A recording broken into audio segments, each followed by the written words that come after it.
Start recording. There we go.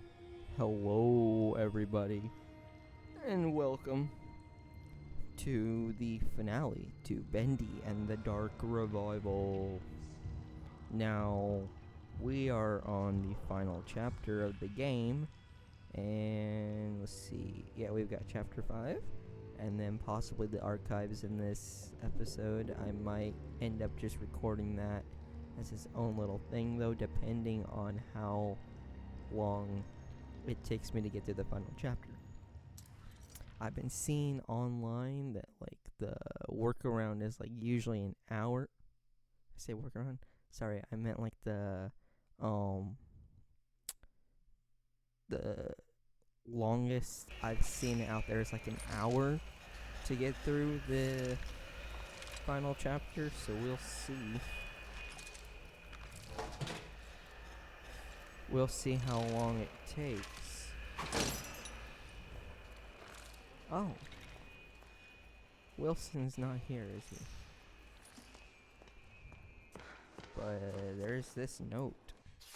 Says, Old Track 77 is a quiet place these days. Ever since that terrible crash a few years back, people don't like to hang around. Too many strange things keep happening on this platform.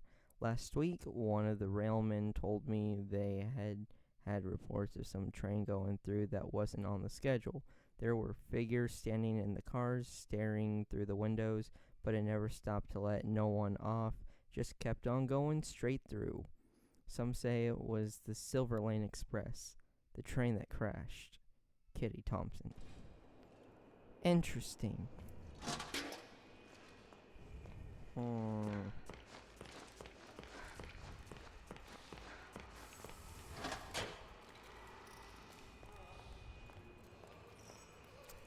Okay. Alright, well.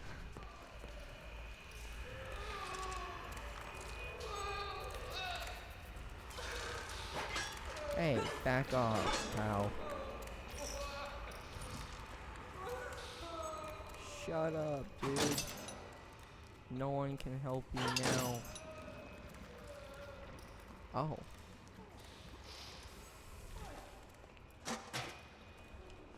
Alrighty then. Street exit. Hi, Wilson. It's not good to see you again. The demon's evil continues to spread. Oh. This world has Screen froze for a sec.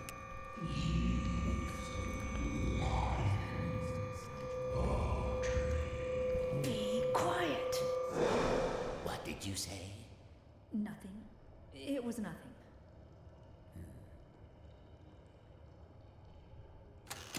Almost there. Just a quick stop. Won't take but a moment. Checkpoint. Going through a checkpoint, I guess. The subject will stand in the designated location. Oh. Oh. Lethal object detected. The subject will submit all weapons for further All weapons? I just have a wrench. disarm now. Bro, literally all I have is a wrench. What are you so worried about?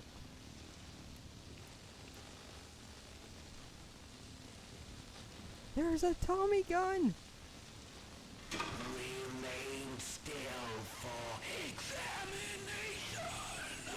No.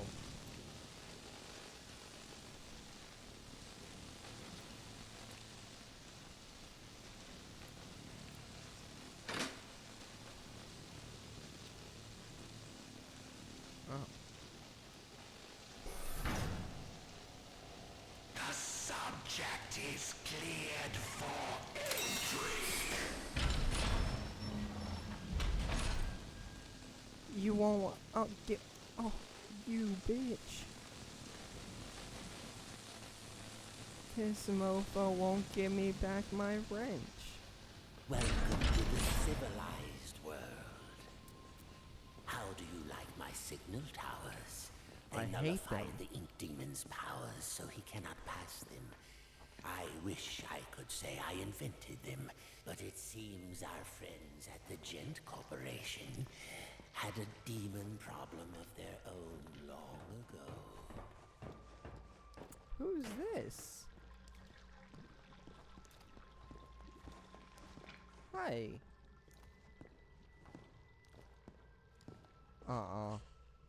What the hell? Bro. There we go. And now, my dear, if you'll excuse me, I have a lot to prepare. What are you We'll preparing talk for? later, I promise. Besides, you must be very tired. A quick rest will do you good. Betty will show you to your room. Betty, that's a nice She's my name. housekeeper, among other things. Hi, Betty. Nice to meet you. Never actually killed the ink demon, did you? No, he's too powerful to destroy. So we sealed him away, trapped him in a different form. One that was smaller, harmless. That's where Bendy. adorable baby It was a came fitting in. prison, although he seems to have found a way to free himself. But enough talk. We'll deal with that soon enough. There's some nice fresh blankets all laid out for you. You'll be dreaming in no time. Wait, Wilson? One more thing. If you needed my help, why didn't you just ask? Would you have believed me? Yes. Come along, and no more dawdling. This way now. Is she British? I think she might You're be here British. at last. It's so exciting finally having you with us. Now, to give you some bearings, we're currently standing in the south wing. Wilson's laboratory is downstairs, and then there's the north wing. Library. Conservatory. Oh.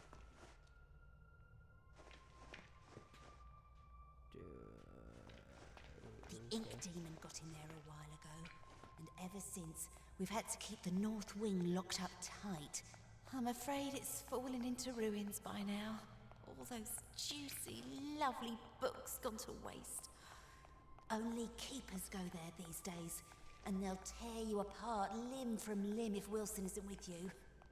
So, mind your distance, and you'll be just fine. So, no library? No books?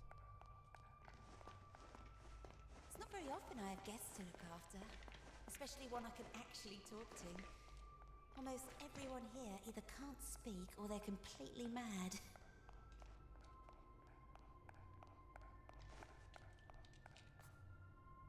All right, here we are. Best room in the house. You should see where I sleep. Ugh. But this room, just perfect. I saw to every detail. Bed is clean. The bathroom is on the left. Sorry about the stains. I did try my best to get them out. Stains? What stains? Not that it matters a ton. Did you have any questions? Is it always night here? It's always dark, if that's what you mean. For as long as I can remember. Are you very old? No. As far as I understand it, I'm something quite new. Although, I didn't turn out the way I was supposed to. One in a long line of failed experiments. But Wilson will keep trying. And do you trust Wilson? This is the realm of the ink demon. The shadow hangs over us all. I don't trust anyone. But Wilson takes care of me, keeps me safe. He once said I remind him of something he called his mother. Tell me, is that a good thing, where you two are from? Yes. I'm not sure. Maybe. I don't know. I don't think I ever had one. Well, no matter. Now, I was told to make sure you get some sleep once you got here. So get nice and comfy and relax. I left something on the table that might just help you nod off. It's my own recipe. Works very fast. Just follow the instructions. Carefully. Instructions. Thanks, Betty. Of course. If you need anything else, I'll come straight away. I'm always up. Bro. This is a nice place. Like, what? Can I turn on the music?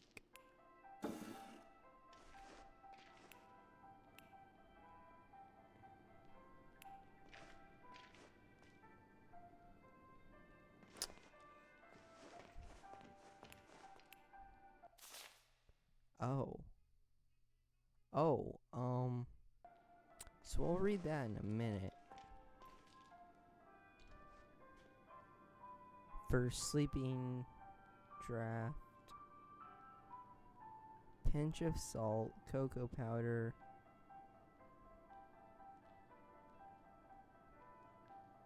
I have no idea what that third one says. Soybeans, Gilson, mix everything in a glass, and then drink with exactly 3 sips of water.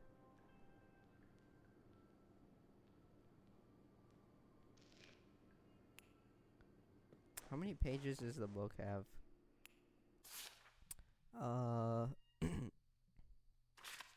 Is that like an...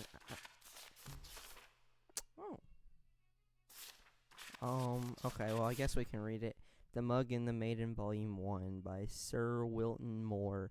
Chapter 1, The Dangerous Forest. Once upon a time, in a faraway land, there lived a mug of cheese, but it was not an ordinary mug of cheese as you would find in any home or kitchen of the age. No, this mug of cheese was a distant descendant of one of the 3 grand flagon kings. The same kings who had charged on horseback to defend their capital city during the unforgettable conquest of the previous century. To which of these flagon kings he hailed from, the mug was unsure, but still there was honor and courage in his heart. His family line heralded of deeds long past that had forever changed the course of stoop history. Did he have a name? Of course, all mugs have names. This is common knowledge, just as every fruit bat is really named Stanley. This mug of cheese was named Richter the Cracked. What a name, I can hear you say. Cracked indeed. This mug of cheese bears no damage that I can see. Fall silent, you small-minded boss. Boss? Or bass? Small-minded bass. For therein lies our intriguing story. Let's begin at the beginning. It was a hot winter day in the forest. One of those days where everything is dull brown. The lake was still, the birds had shut up, and the trees were but sticks in the overcast sky, save for a lone pine that skimmed the clouds above like a painter's brush. It was on this day that Mr. Darble Mouse was in a hurry. He had just been named as Vermin of the Year by the society brethren that lived under the old church, and it was customary for the honoree to bring fine port wine cheese to the ceremony. There were only hours to locate some of the precious cuisine. Fortunately, Mr. Darble Mouse knew exactly where to find it, the dark cellar below the governor's castle, but unfortunately, as he approached the loose plank of wood in the old wall, he failed to realize that the heavy rains that had come during the night had passed moisture into the plank, making it far heavier than usual. Thus, when he pushed the plank with all his might, it lifted just enough to push his body only halfway through. But it snapped back down, crushing him flat. After all, this story is not about Mr. Darble Mouse, or had you forgotten the mug of cheese already? I can see how you might connect the two. Mr. Darble Mouse was, after all, looking for cheese, and we were talking about a mug of cheese just before. Sadly, I must inform you that there is no relation between Richter the Cracked and the rodent who is now nothing more than smushed guts inside the wall. Except that there is, for it was the death of Mr. Darble Mouse that started all the trouble. You see, when things die, they tend to smell, and that's just what Mr. Darble Mouse did. But that's not all. His body, pinned between the outside and inside of the wood wall, had made a perfect passage for the hot winter wind. The wind therefore carried the stench of his decaying mouse carcass deeper into the governor's home. Like a snaking, twisting wisp of terror, the smell settled into a little tavern near the courtyard of the castle. Here, soldiers would spend many long hours when there was no bloodlust to soothe with battle. Strong ales and red meats filled the menu from back to front at this rustic medieval greasy spoon. Mostly the customers came to look upon the barmaiden Maxine, who was actually named Rita. Rita was by far the best-looking creature in all the governor's county. There was a beautiful deer woman just over the hill, but no one knew that. By day, Rita scrubbed her tavern so clean you could eat off of it, which was fortunate, as it was a place you indeed would be eating, since it was a tavern by night. By night, she served her customers with charm, grace, but mostly drinks. Did I mention that Rita was married? Well, I am mentioning it now. Rita was married. Her husband's name was James. He didn't do much until he died. The smell of Mr. Darble-Mouse knocked him flat, and that, my friends, was that. Oh dear, the story has barely begun, and we've already killed 2 major characters. Needless to say, Rita was deeply distressed by the whole thing, but 20 or so minutes later, she realized she couldn't mourn forever and went to buy some cheese. Yes, don't worry, dear reader. This time the mention of cheese will probably guide us to meeting our vocal hero of the tale. Also, this is a good time to start a new chapter. Chapter 2, a new chapter. Rita entered the cheese shop with her guns blazing. I'm speaking metaphorically, of course, by which I mean she entered the cheese shop quite determined to buy some cheese. That was because, just the night before, as her husband James was taking note of a weird smell in the room, she had invented a delicious new concoction, a cheddar cider. It was sure to be a hit with her patrons. After all, the governor's county only had 2 exports, cheese and grapes, and she couldn't possibly make a drink from a grape. But back to the cheese shop scene. Rita knocked on the counter loudly with her fist, causing the nearby cat to do absolutely nothing, as cats do. From behind the wall, she heard a stir as someone was crashing through piles of cheese to make their way toward her. Emerging gloriously from torn yellow curtains, an old man came into view. He was giant in stature, with a long gray beard bobbing along, and stuck within his beard were all manner of cheese crumbs and wedges, wrapped tightly within his hairs, but yet he held even more cheeses on ropes pulled across his chest, with loops of provolone linked like sausages over one shoulder. His eyes were big, and his ears were bigger still. A smile of kindness erupted from his face as he locked eyes with Rita. My, the Kurds are kind to me this hour. Hello and welcome, he bellowed. Rita bowed low and promptly began to cry. The shop owner looked at her perplexed. What did I say wrong? The barmaiden sniffed and snooted and finally answered, Forgive me, for my husband has just died and I'm out of Swiss. I am going to pause now in the story to ask myself why Mr. Darble-Mouse went to the cellar in the governor's house for cheese if there was a cheese shop nearby. I think it's best that we overlook this glaring problem in the plot, don't you? Now back to the story at hand. Rita purchased a large amount of cheese from the shop owner. She bought cheese wheels and cheese melts and cheese slices. She bought cheese whistles and cheese bread. She bought cheese paper and cheese sandwiches. She bought so much cheese, in fact, that she had lost track of all she had obtained, and just dumped all the fromage into a large burlap sack for the return journey to the tavern. Goodbye, Rita, the shop owner called as he waved farewell. Goodbye, Daniel, she called back. His name was Murray, by the way. What? Okay. Overburdened by her treasures, Rita made her way home, following the main road to the castle, but as it always happens, the road was now under repair. A man with a skinny mule was plowing up the dirt so that he could put down the new cobblestone. 4 of his associates were standing by, watching him. The job would only take a few years to finish, but Rita was in a hurry, so she followed the detour sign that told her to take a different road to her left. Unfortunately, no one could read in the governor's county, so she went right instead. The mishap took her deep into the forest, where absolutely nothing of interest happened, except something of interest did happen. As she trotted on through the forest, her sack of cheese weighing her down, muttering complaints all the way, little did she know that danger lay just ahead. This danger was cunning and dangerous, and had one of those out-of-place eyebrow hairs that drives you nuts when you're talking to someone who has one. This danger we will call Bernard, the big, ugly lizard man who wears a blue cloak. Bernard didn't often have visitors in his house. This was because he lived outside. Also, he was rather fond of human flesh, which made him very unpopular. So obviously you can see the drama unfolding here. This beautiful but tired Rita, huffing and puffing up the winding path as she approached a certain doom. Bernard watching from behind a nearby tree, licking his lips. The tension is tense, is it not? At this point in time, we must pause again to ponder all the possibilities that can happen now in our story. 2 characters have died already. Surely a third wouldn't hurt anything. Are you perhaps just reading the story because you want to see who will get the axe next? You are a little warped, do you know that? Well then, let's see what happened next. Bernard stepped from behind his hiding place, his eyebrow hair gleaming in the fading sun. Dear madam, why must you pass through so fast? He called with his eyes glimmering. I must get home, Bernard, because for one, it's getting late and I have customers to serve. And second, because you eat people, Rita replied. Oh, God. Okay. Poppycock, balderdash, cod swallop. I won't hear these lies against my character, he detested. For I, Bernard, the big ugly lizard man who wears a blue cloak, have completely reformed myself. Rita squinted suspiciously at him. You have?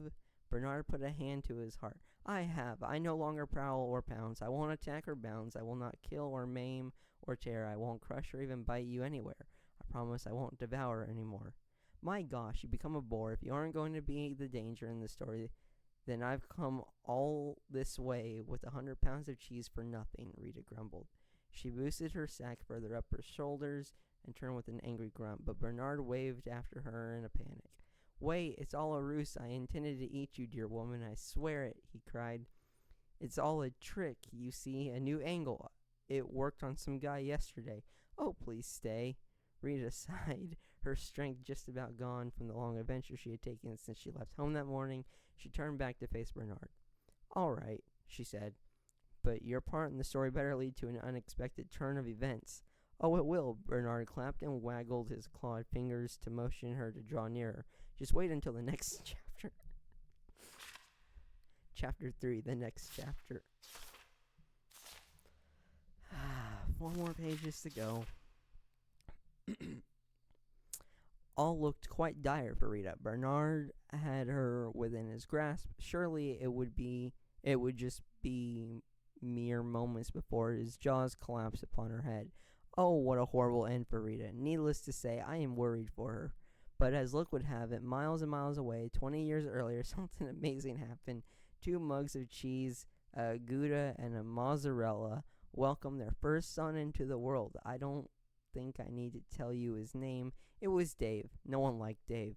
After that, their second son came forth, Richter the Cracked. Just call it Richter at that time.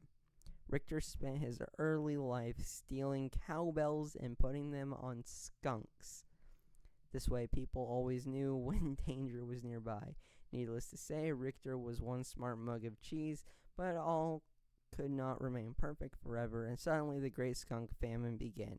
Richter found his world in a fray, and he sought a new purpose. Fortunately, there was an opening in the governor's county for an adventurer at the time, and since he was a descendant of the 3 grand flagging kings, he was boosted to the head of the line. Because as we are all quite aware, even in olden times, it is not what you know, it's who you know. Thus the adventures of Richter began. He braved deep dungeons, he slayed the great beast, he climbed the highest mountain peaks, he sailed around the world despite the fact that he didn't own a boat. Richter was truly the stuff of legend. But did I mention the curse? Yes, fair readers, there is a curse, a fiendish and terrible curse. One morning, while Richter was in the governor's county, he came upon a witch named Witch. This witch had just pulled a pound cake from her oven, where she then proceeded to start ingesting it right there on the front walk of her home. At once, Richter knew this creature was pure evil. Eating cake this early in the morning and without ice cream, this was truly a fiend that needed to be vanquished.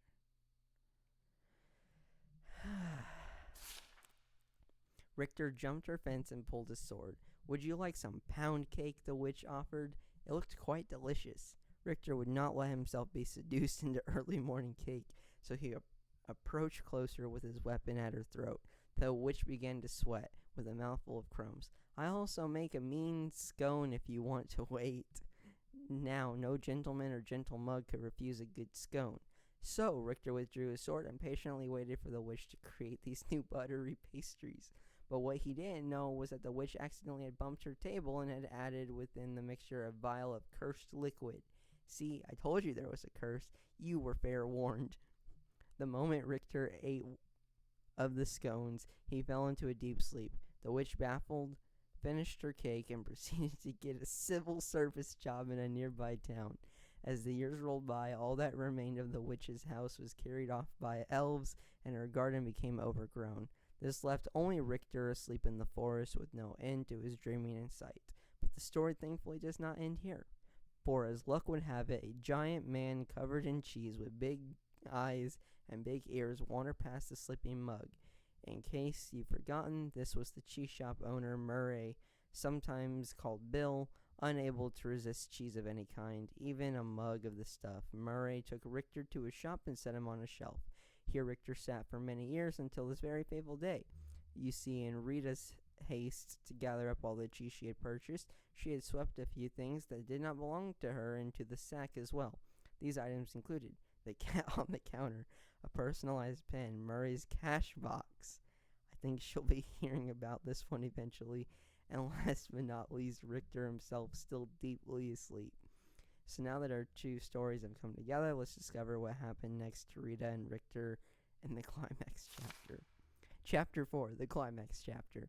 It was the same hot winter day in the forest, and Mrs. Darble Mouse was finally starting to get concerned. Just down the road, Rita was being drawn toward an almost certainly bloody and horrific end to her life. Bernard was just moments from taking her within his lizard jaws and mere hours from trimming his eyebrows. Rita stood her ground. She was no damsel in distress, but simply a person who was pretty darn tired by this point. She pulled the burlap sack of cheese from her body and swung it hard with every last bit of strength she had left in her. Oh, God. An ear-shattering crack broke through the silent trees as the bag made contact with Bernard's shocked face. His teeth flew in all directions, falling like pebbles to the ground. His eyeballs dislodged and rolled into a nearby stream. His jawbones turned completely around and planted itself on the back of his head. Bernard ran screaming into the woods, never to be seen again this week. His cries faded, and the forest once again fell soft and quiet. A cow walked by. Rita, still standing with her sack outstretched in her arms, stood wide-eyed at what had just happened. Surely no cheese in her bag was hard enough for that kind of impact. As she placed her burlap sack upon the dirt, she peeled it open. She was amazed to find Richter the mug of cheese inside and looking quite dazed. He had awakened, and the curse was finally lifted. Somewhere behind a desk, the witch looked up and nodded with a smile. But oh dear, reader, look what was now upon his mug body. A giant and elegant crack, the very mark of a warrior. His hero journey was finally complete. Richter the Cracked had emerged. Yes, it is true that Richter really didn't do anything important in the attack on Bernard. Just by Richter being where he was at the perfect time, he had saved Rita. The fates were with them. Richter and Rita talked and laughed and ate cheese until the sun went down. Finally, they packed up their picnic and headed back to the tavern, where they were met with cheers of excitement. This is mostly because the guys had found out that Rita was now single. As the night wore on into the early morning of the hours, the tavern remained alive in the castle courtyard with singing and dancing and cheddar cider. Oh, what a celebration. But like all parties of such proportion, eventually everyone sobers up and you have to go home. Before long it was dawn, the sun began to rise steadily in the west, marking a fresh adventure on the horizon. A wind of a new direction began to blow with a more steady pace. It skittered across the ground and found its way between the floorboards of the governor's castle. Here, against all odds, it found the barely remaining body of Mr. Darble Mouse. The wind carried the stench far beyond the borders of the castle, over the mountains, and deep within a dark cave where Evil slept. "What the heck is that smell?" said Evil, awakening with hellfire burning in his eyes. Eventually, news of this great evil spread from town to town until it reached the ears of Richter the Cracked. He polished his sword and gathered some crumbs of bread to store in his mug. Wearing his best expression of courage, Richter once again set off to conquer the day. His story was not yet over, but for now, dear reader, we return to our own lives. So let us end this tale with one closing thought, shall we? Be we cracked or small or even dead, there is always a purpose to where we are led. Be brave and strong, unless we forget fate isn't quite done with any of us just yet. The end. What the hell did I just read?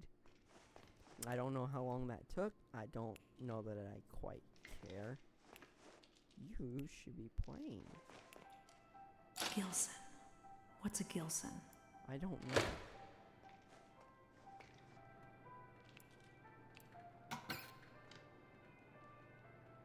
What is a Gilson?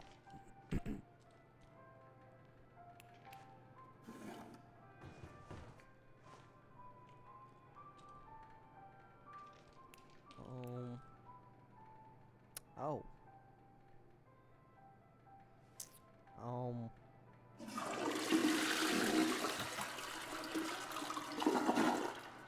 Ah. Yes. Totally. That's totally normal, I guess.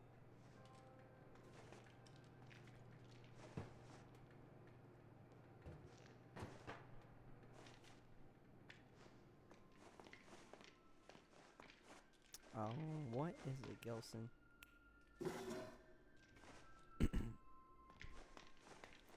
Do I have one?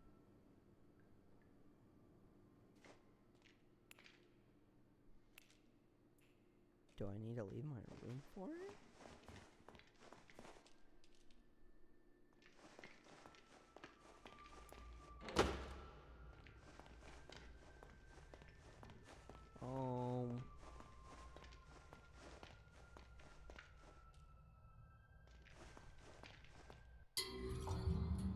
Find out what a Gilson is. Okay.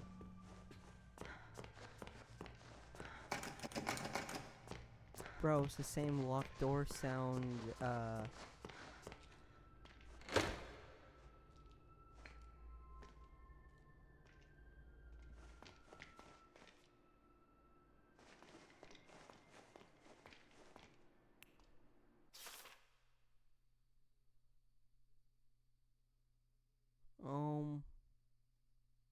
This doesn't help at all. No, it doesn't.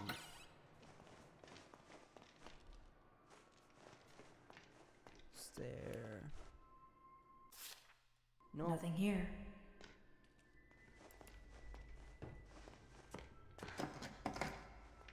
Okay, so where do I go? Laboratory. Conservatory.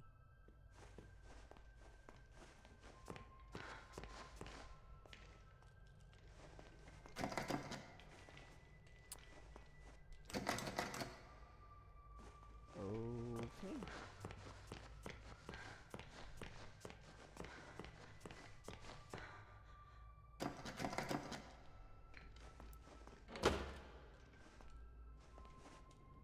Oh. Fish.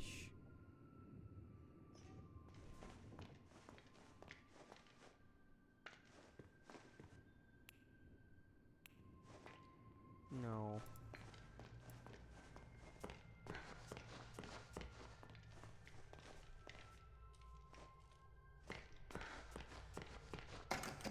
Shit, where do I go?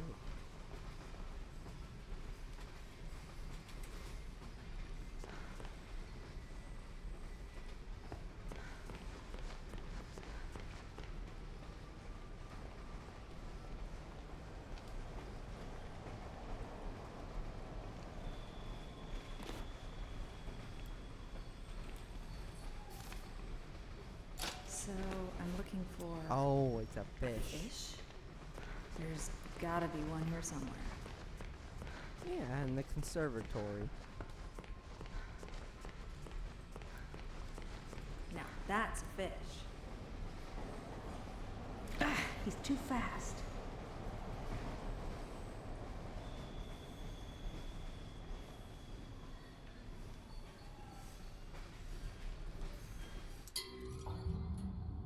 Find a fish. I found one. Maybe if it was closer. So you want me to move?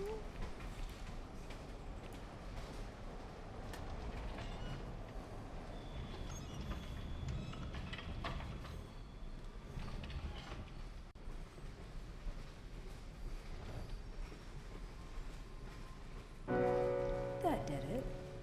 Looks like the fish is asleep. Gotcha! You can't get away from me, you little stinker. Hello? I forgot the Gilson again, didn't I? And there's some already ground up in the kitchen too. I'll bring it up to your room straight away, shall I? Oh, and maybe you could put Harold back in his tank. He does so hate the dry air. Sorry, I didn't know that.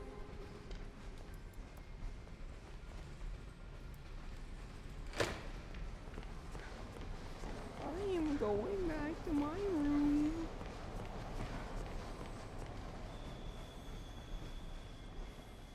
I was never there. You can't prove it. Oh.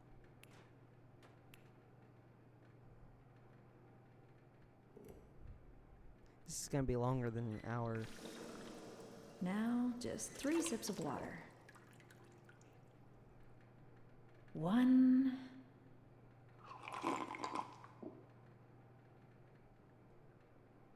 2. And 3. 3. Ugh.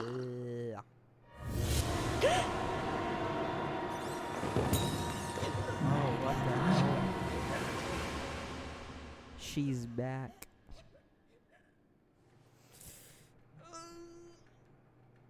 Oh, this is not fun.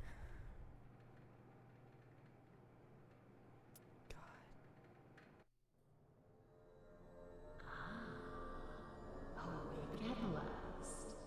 I was almost afraid you'd miss my party. What's going on? Where's Betty? Oh, it seems you're just a little overwhelmed.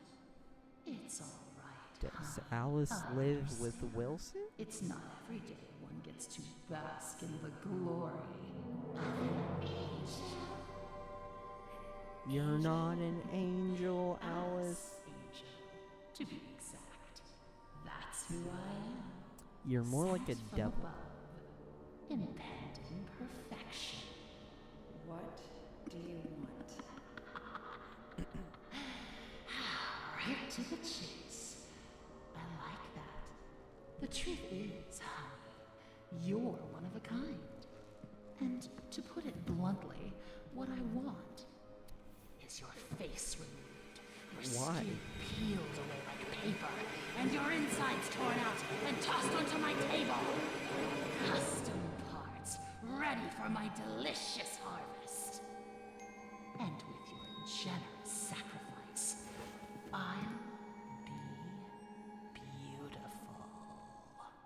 But for now, let's have fun. Plenty of time for a bloodbath later.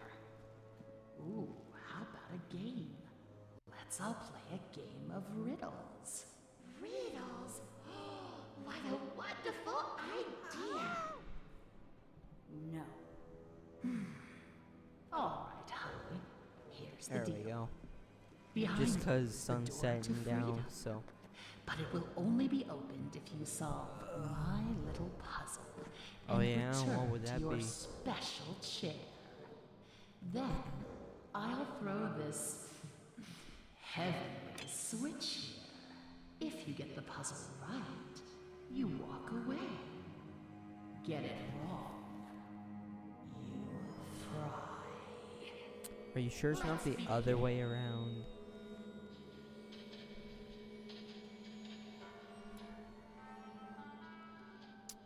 Wait, what's this riddle? The bird won't have anything to do with the rabbit, but I hear he likes to court danger by sitting next to the fox. Huh? The fox thinks the rabbit smells of elderberry. I couldn't see them sitting together. The rabbit never sits with the bird, but he loves the playful company of the bear. I'm so confused.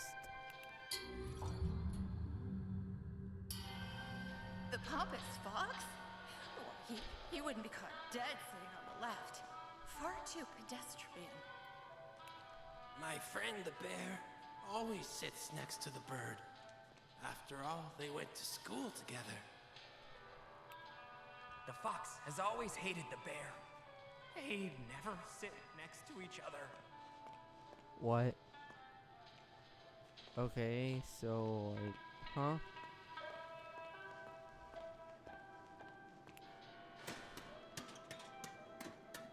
I'm confused as to what this whole riddle thing is about. Oh.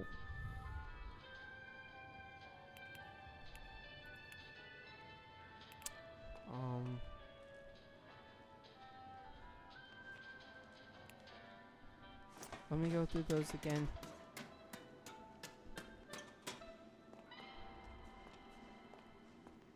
See which ones make the My most friend sense. the bear always sits next to the bird. After all, they went to school together. The fox has always hated the bear. They never sit next to each other. The bird won't have anything to do with the rabbit, but I hear he likes to court danger by sitting next to the fox.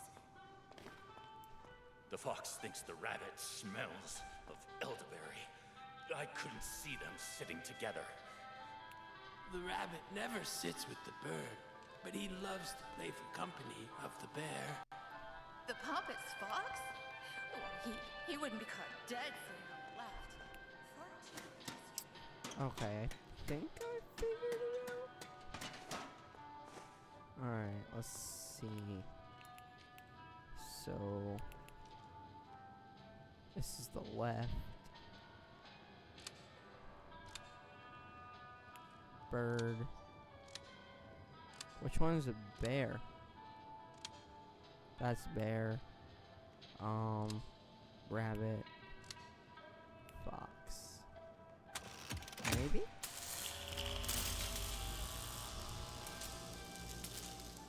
Okay. We'll see. If not, I gotta put it the other way around.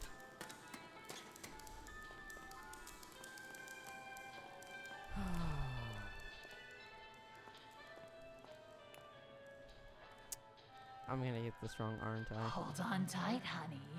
Here it comes. 3, 2, 1. Okay. So I did get it wrong. Shocking. Give me one more. What?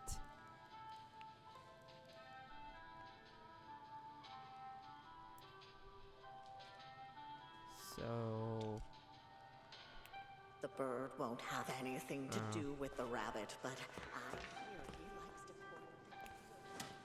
court. okay. So it's gotta be the other way. Fox.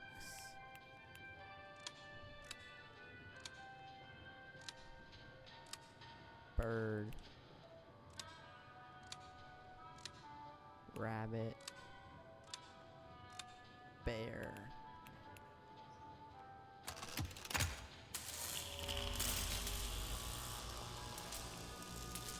Okay.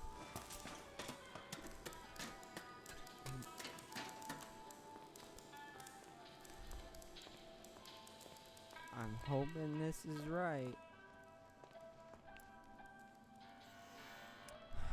Hold on tight, honey. Here it comes. 3, 2, 1.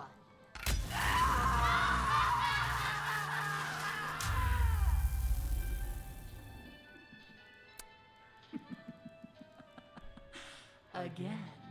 So, what the hell is it? Huh?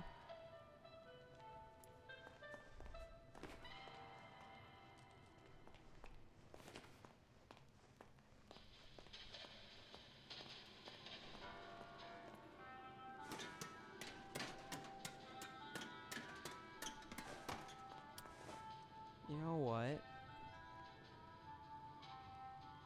Let me see something.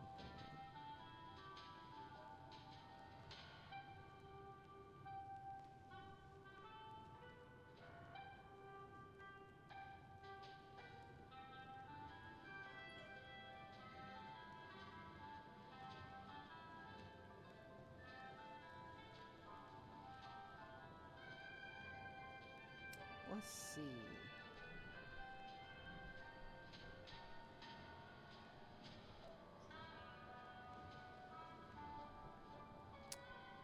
Go to the upper level by climbing the ladder. Here you will find a dial system.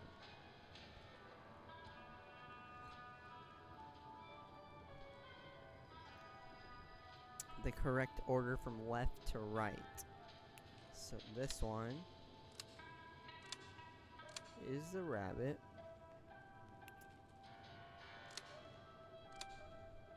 Bear.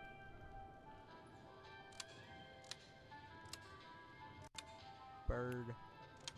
Fox. Okay.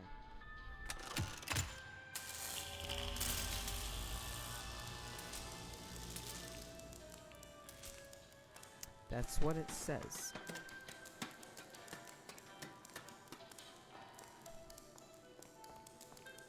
Alright, I swear if I get this wrong, I'm gonna be confused and upset.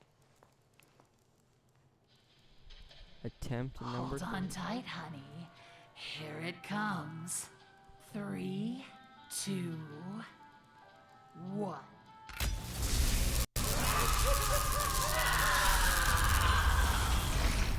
Okay, so it was right. There we go, we got it. So...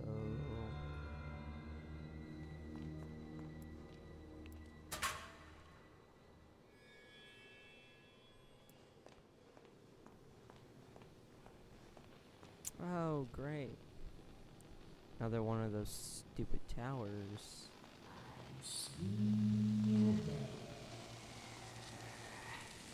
Nobody likes a party pooper. I don't have my wrench. What do you want? There we go, we found one.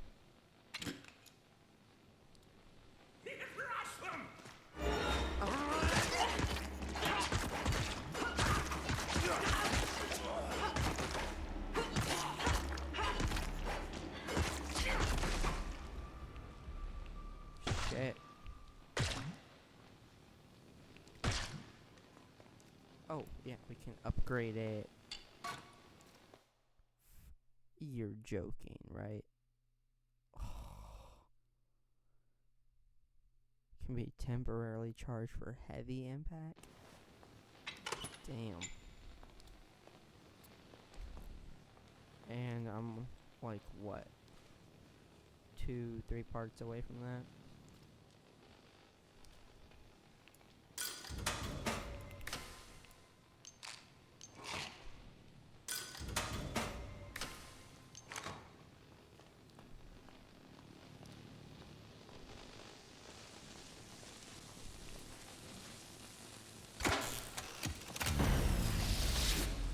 Oh, hell yeah.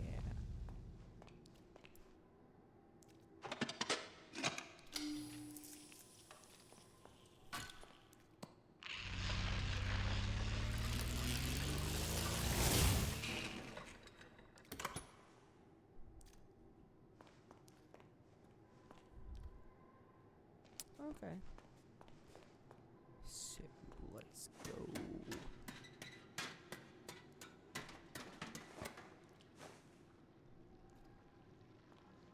Shit, does that mean Bendy's gonna show up then?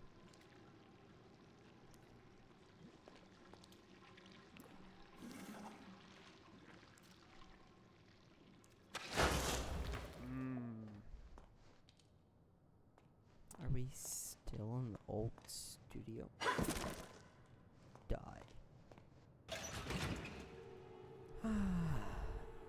Okay. No one humiliates an angel! No one! Now hold still, honey. This is gonna hurt!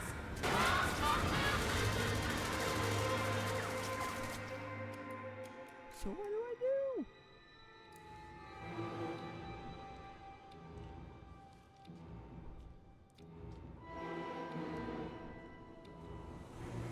You ain't stealing my spotlight, honey.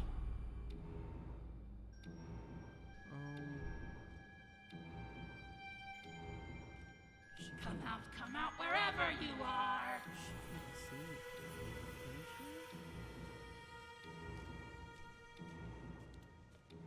Are you hiding from me? That's precious. I know I need to go there. Where do you think you're going? Oh, I can't hit that. Never mind. Okay. Where did This you is a go? boss fight. It's kind of shit, bro. Ooh, okay. I know you're out there!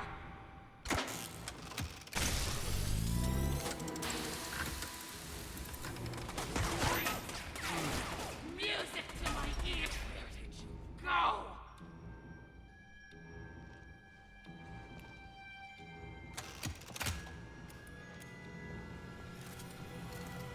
Just want to be beautiful! Help me be beautiful!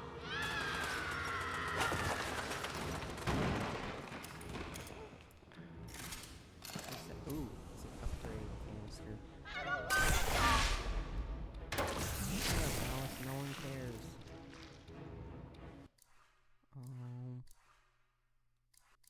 I think for this, I just want to go Ain't with stealing my spotlight, honey! the dark puddles are calling. I know you're out there!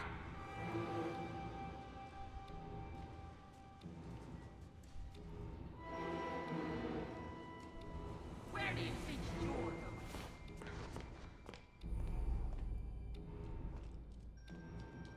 Okay, where do I go from here?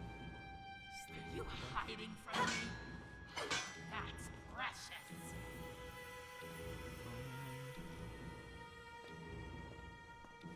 Where did you go?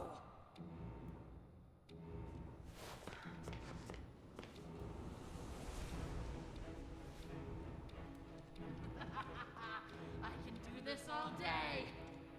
I'm sure you can. It's just, why would you want to? Stop hiding! Start dying! Oh,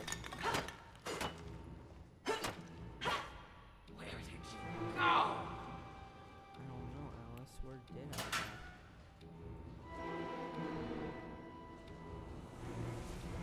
I don't wanna go!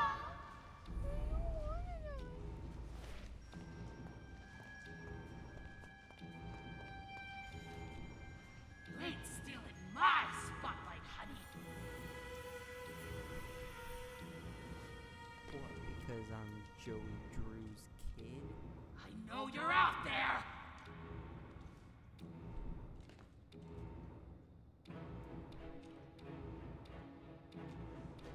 Where do you think you're going?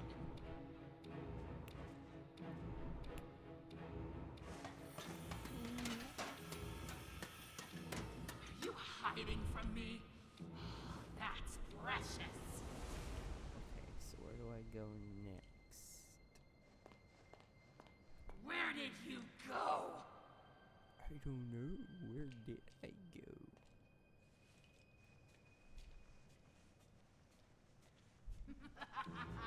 I can do this all day. I'm sure you can, sweetheart, but, like, you know. Stop hiding! Start dying!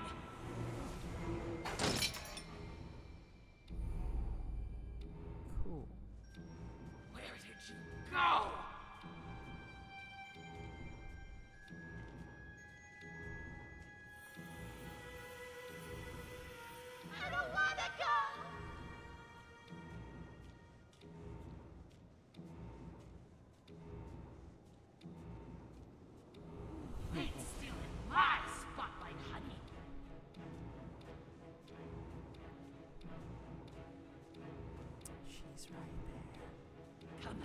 out wherever you are! No. Alice, you gotta stop. I know you're out there! Well, it's a shame that you'll never find me. Where do you think you're going?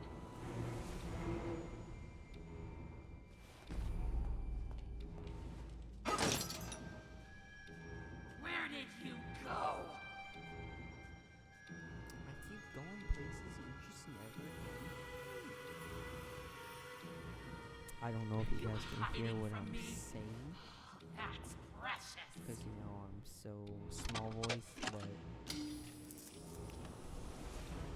I need to charge. This all day. How do I answer this question? Where did you go? No, the question is where do I go from here?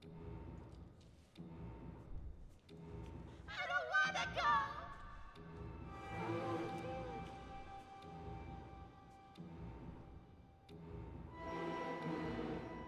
Stop hiding. Start dying. Breathe the pain. Come out wherever you are.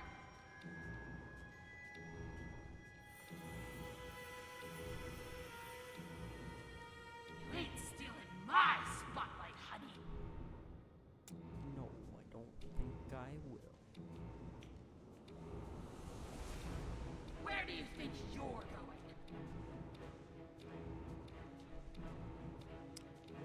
So,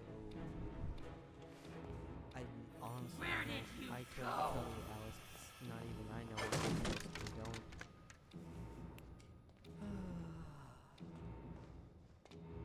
I know you're out there.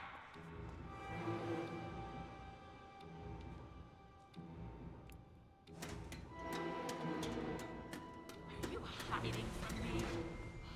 That's precious. So obviously I'm supposed to go Where somewhere. did you go? Die! I can do this all day. Oh. Well, Stop hiding! Start dying!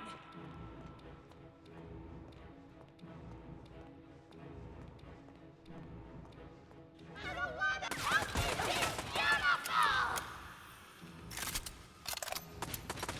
You ain't stealing my spotlight, honey.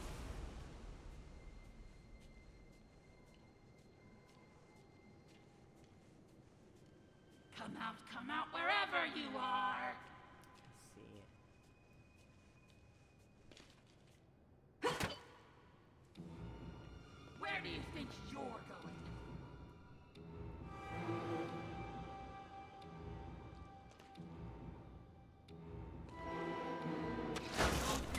Break the big demon! Where did you go? There we go. We did it. We figured it out. People are gonna be laughing and be like, you dumbass. Go! We all saw it right there.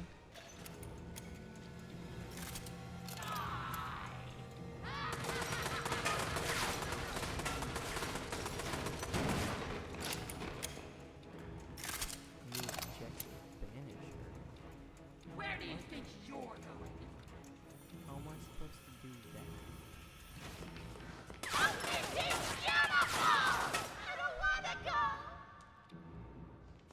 How am I supposed to banish her? If I Are can't you even get hiding from me? close. That's precious.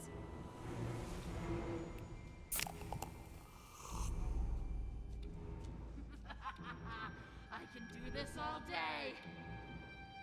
Die! I know you're out there.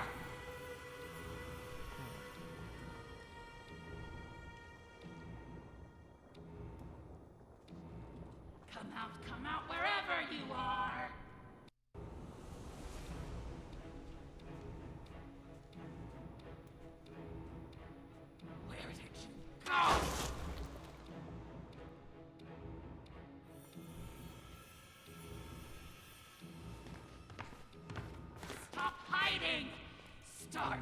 dying! No, I won't.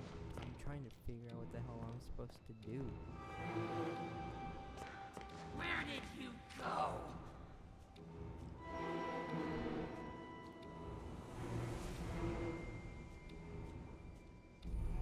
You ain't stealing my spotlight, honey.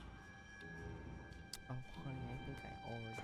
You freak of ink demon! I don't wanna go! Is there an open door up here that I missed? Are you hiding from me? That's precious. Okay, but where do I go? I can do this all I'm day. confused.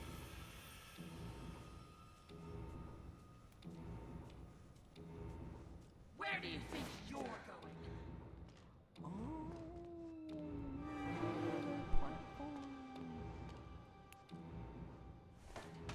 No, you're out there.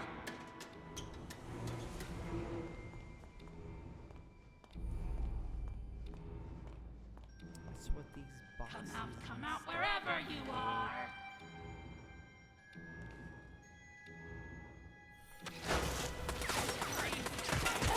Music to my ears. Where did you go?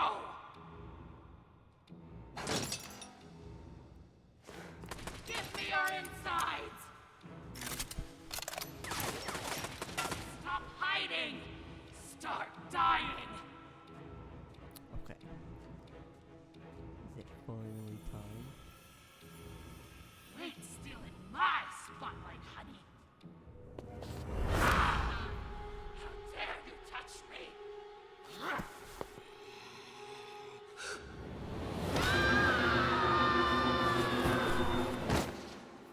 Ouch. Audrey, get up. Uh-oh. Uh-oh. Uh-oh. Final curtain, baby. Let's blow them away. Hasta la vista, bitch. And she just got, Chapter 4 style murdered again. Same character, too! What the hell, man? It's our face. 'Cause you're both Alice. Beautiful. Oh my god.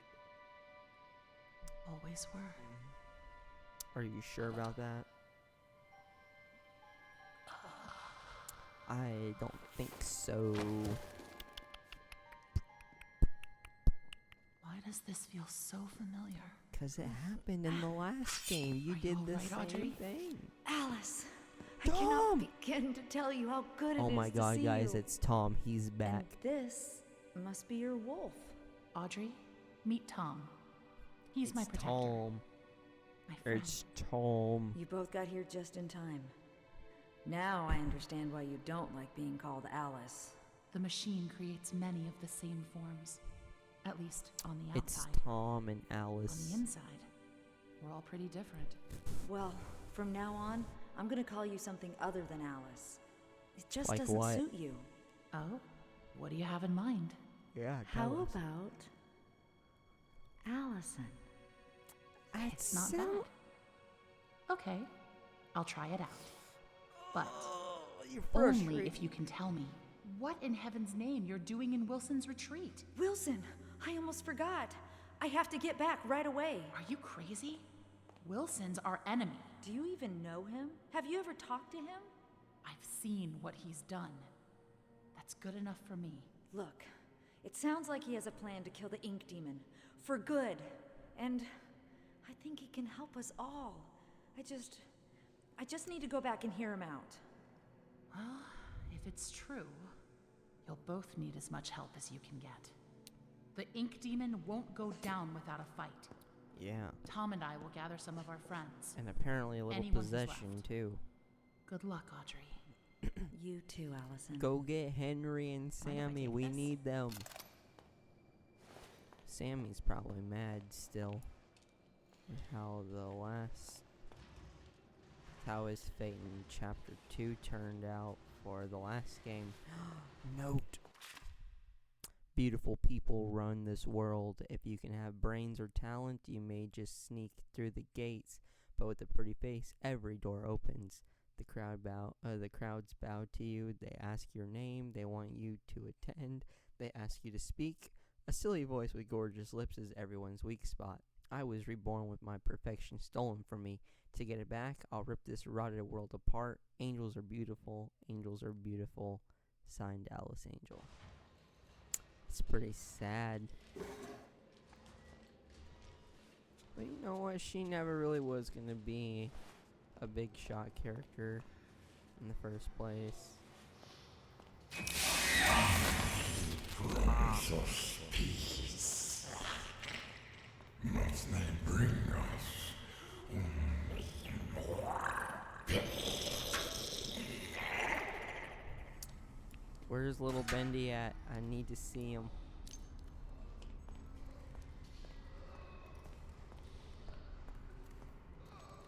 Do I need...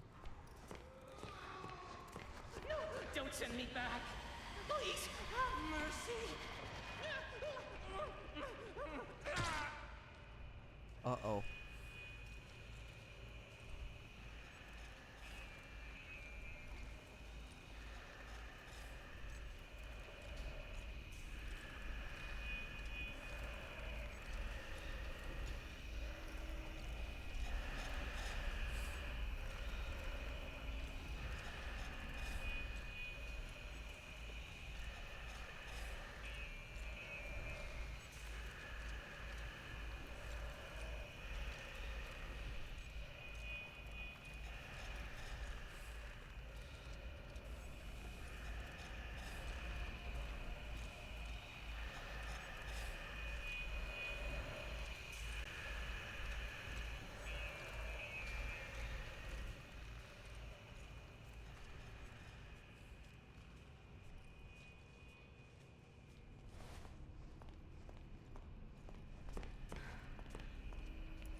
Go down.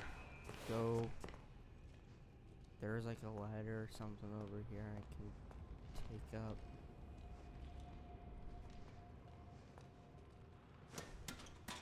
I don't know where it goes or where I need to go, but...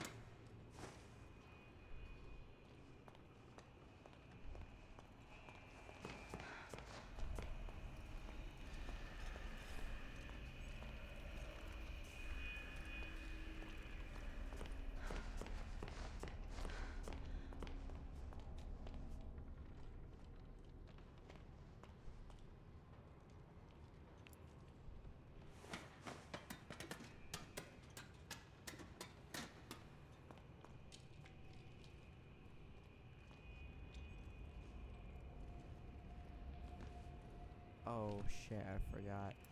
I can't use my powers.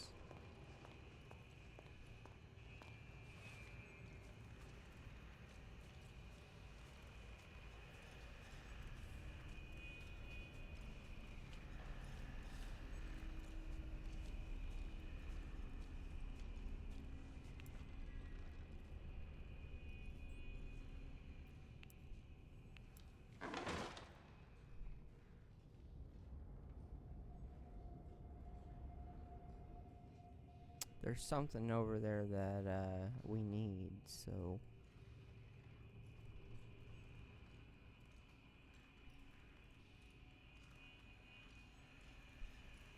Don't know if it's a way down or what, but...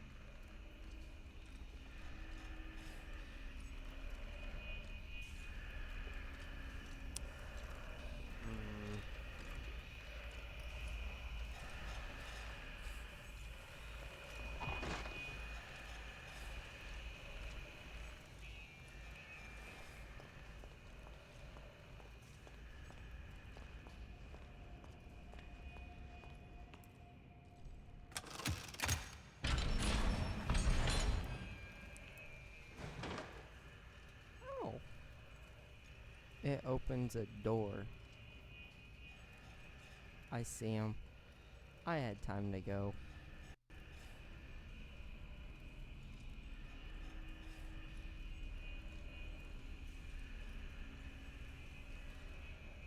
Wait for him to turn around. This is turning into security breach, isn't it?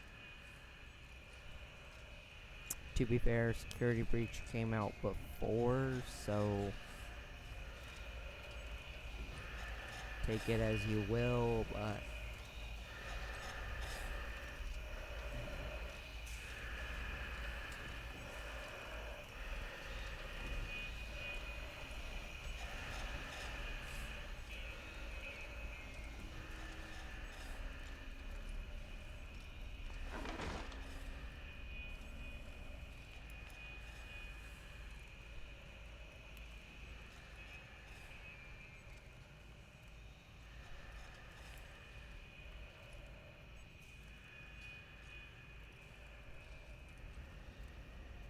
he's not, okay, he's not gonna just randomly notice me out of the corner of his eye.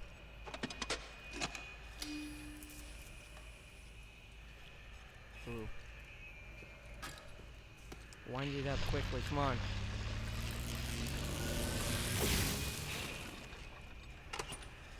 Go. Okay. Dear Alice, I don't know if you will read these notes, but I'll keep leaving them for you. I hope someday you'll understand my words and the madness will fade from your mind. In this strange and dark place, we can find light and purpose. We're not left to just wander alone, craving beauty, power, and other meaningless things. Even the heart of someone feeling incomplete can discover joy. We're not lost, we're merely waiting to be found.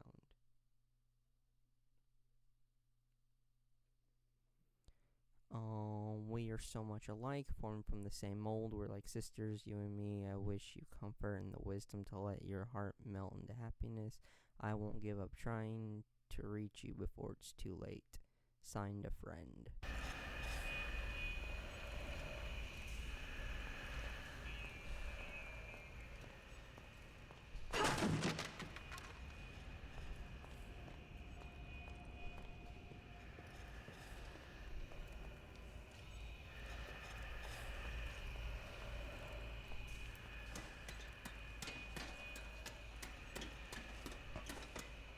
There we go. Found our way through.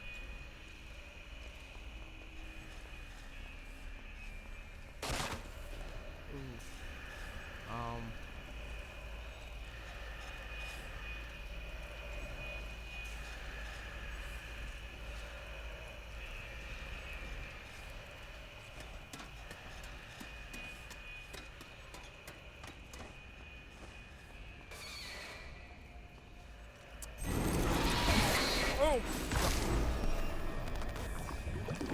Huh?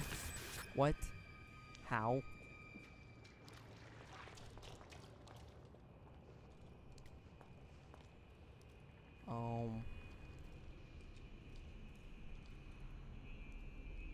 I'm confused. How did that happen? How did he see me?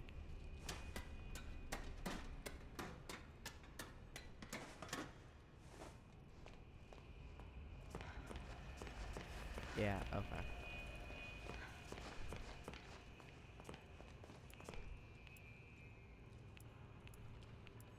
I'm confused.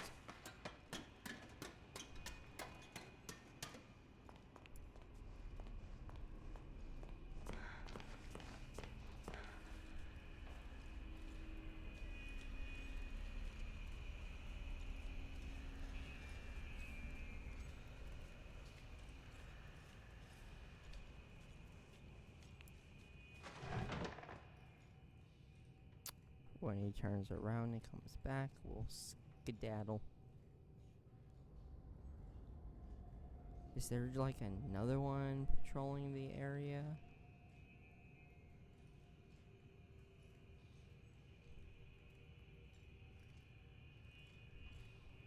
I'm confused.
So there is another one. They said he killed my lord. They said the ink demon fell. They said I was a false prophet. But I say my lord lives. But I say he will return. But I say you better watch your back, Mr. Wilson. Can I get an amen? Okay, Sammy.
Oh.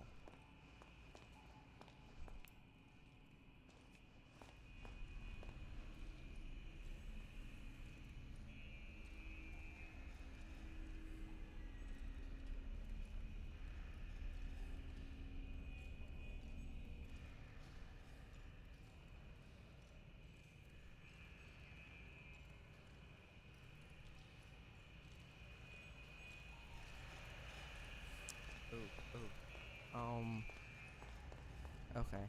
Hide.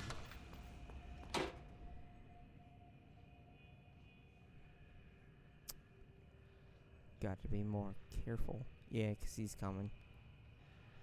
They can't open these though, can they? They shine their light on it.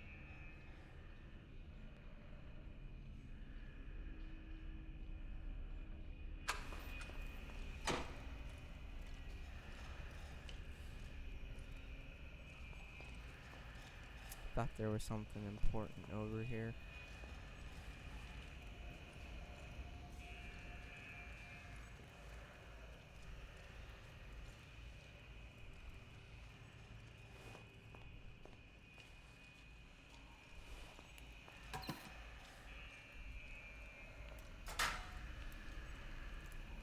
There we go. Okay. So, where do I go?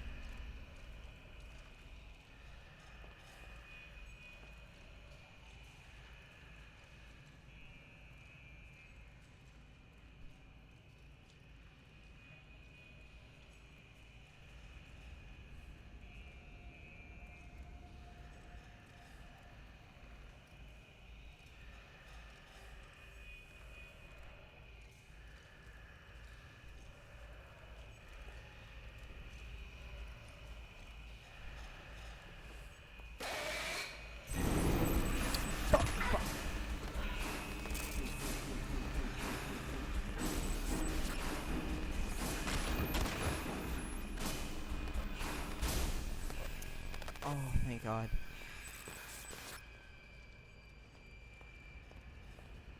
Ooh. I thought I was dead. And being honest, I probably was.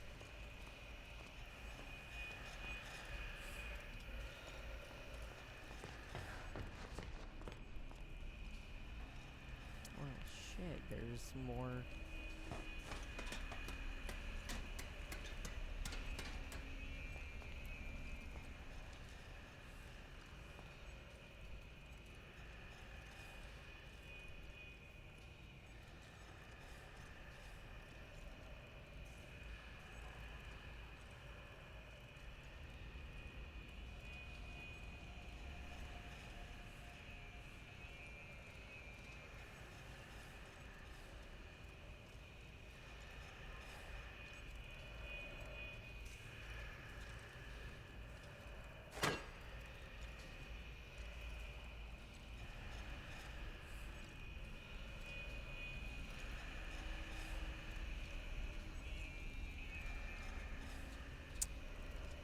So I get out of here how?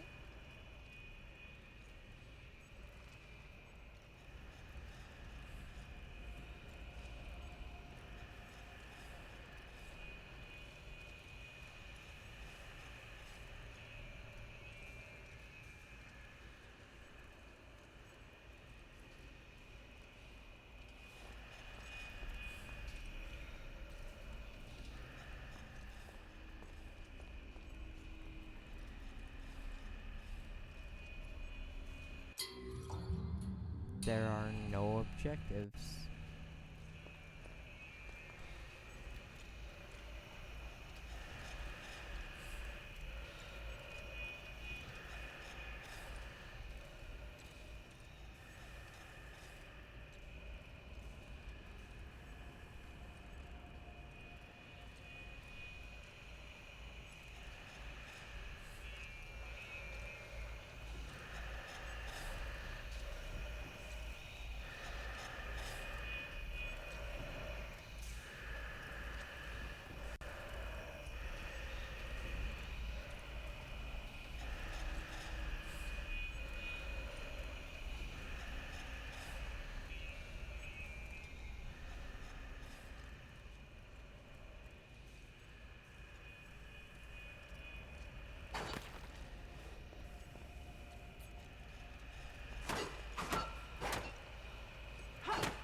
Okay, well even now I'm confused.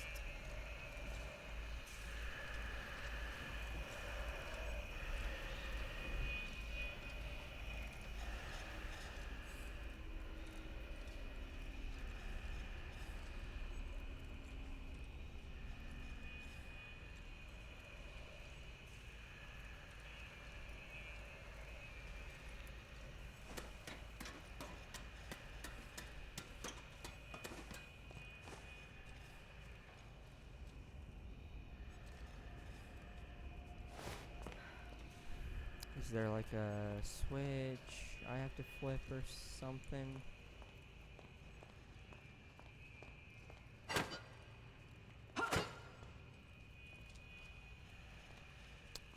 I guess not.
I feel really stupid for what I'm about to do.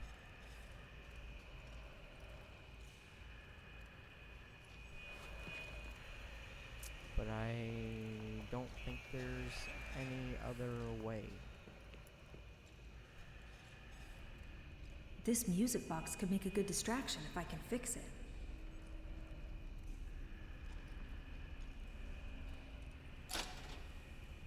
Okay, I found my next objective.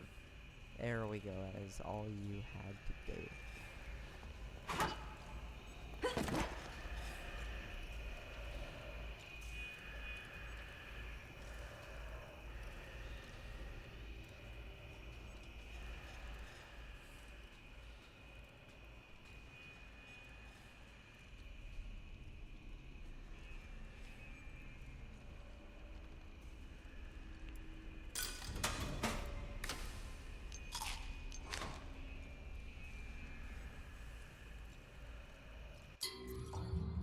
Find the key, find the dancing figure.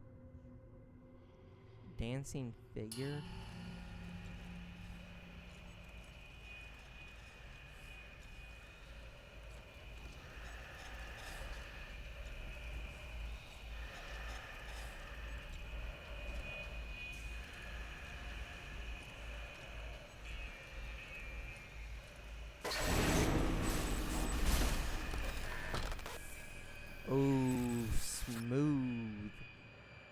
Okay. Let's see.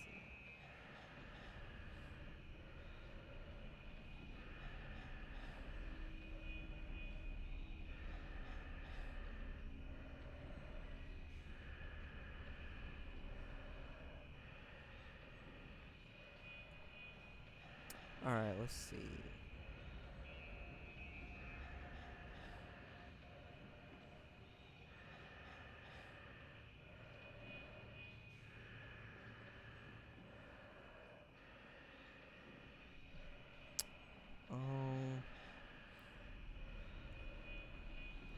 Okay.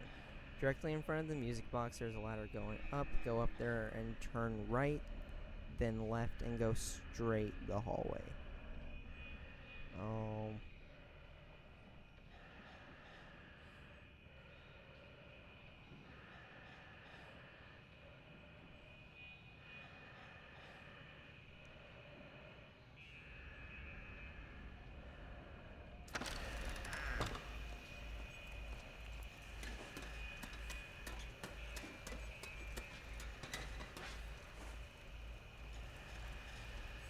So it says, let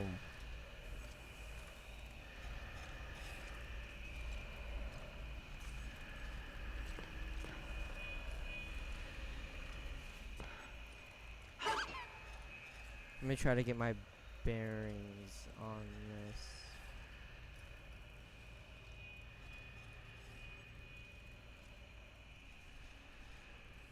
Ooh, he's coming.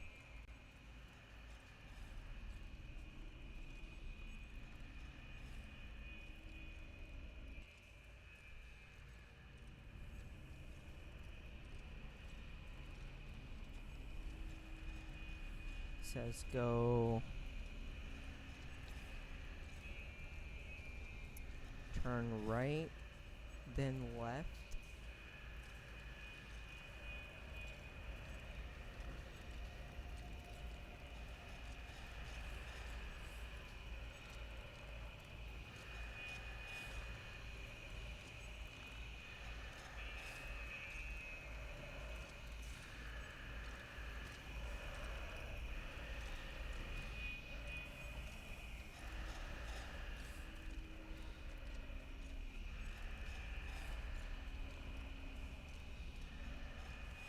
There we go. Found the key. Now go back to the area where you climbed up the ladder and cross the wooden bridge. Use the sides of the bridge and not the planks in the middle. Go left until you find the next area. Okay.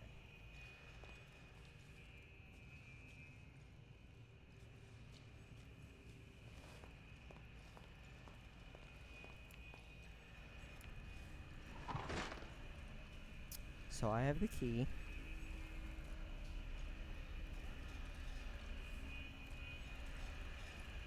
Whenever you want to come back on through. See now, there you are.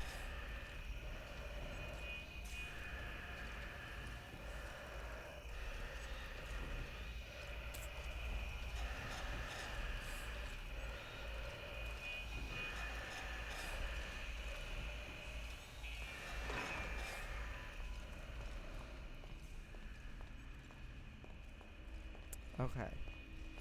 Now we're gonna cross the ladder. Says use that.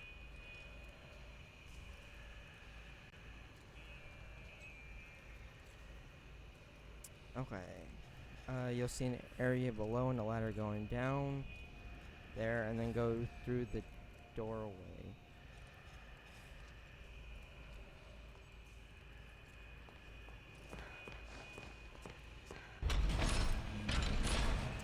Oh. Okay, so now it opens. Stick to the left wall and you should see a locked door, which go down there and go through the doorway.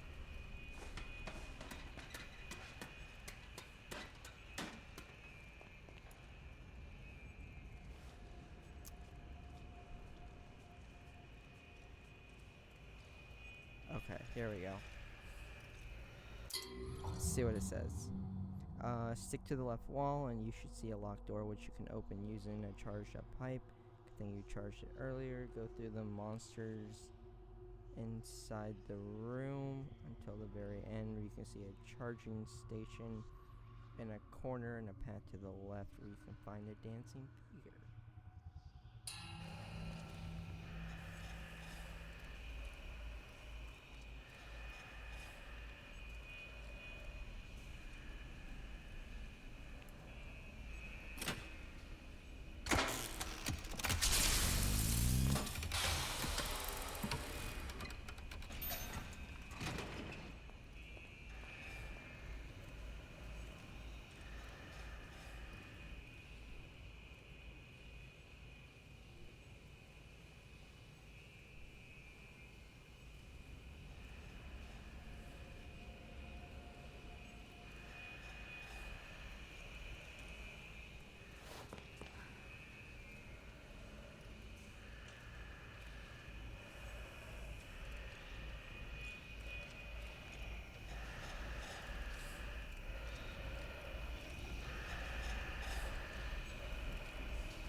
Shit.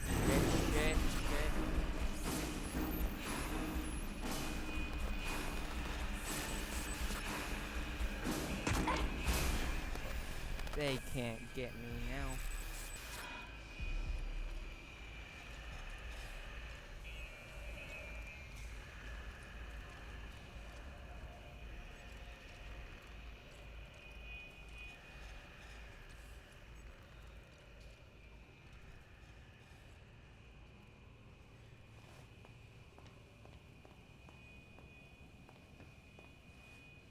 Okay, let's try to play this smarter.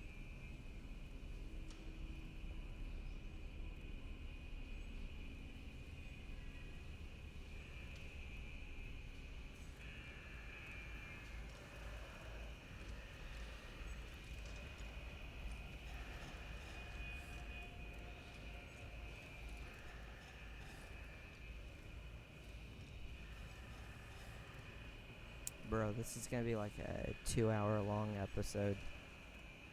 So I think we're just gonna have to do the archives in a separate.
Ooh, I thought I was gonna get.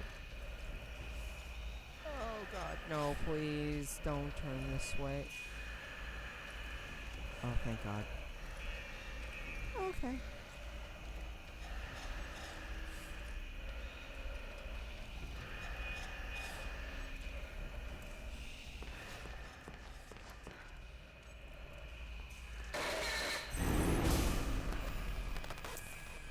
Eat it, bitch.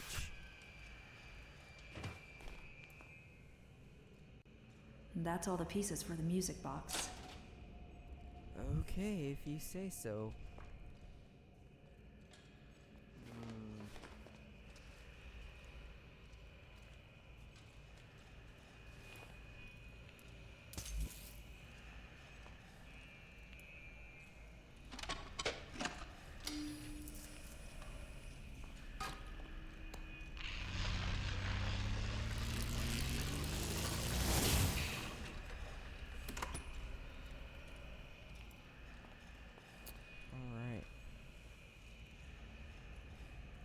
I'm just waiting for this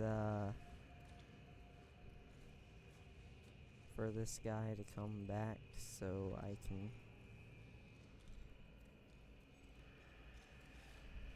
sneak on out.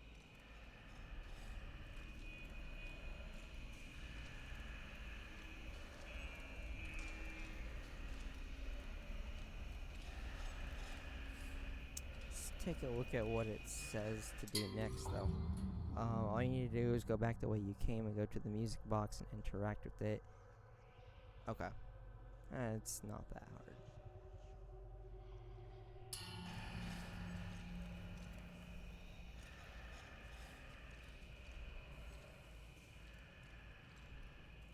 Come on, buddy. You gotta come back.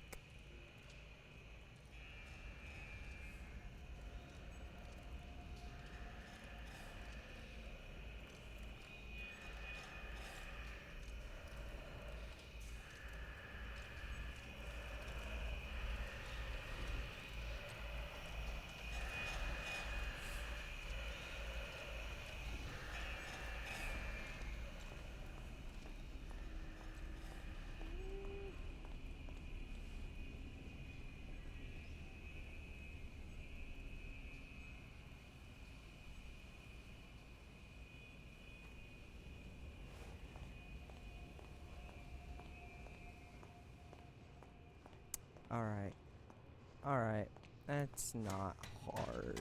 I'm overthinking shit. And we're already at an hour and 40 minutes for this video, so great. It's gonna be one of those long ones.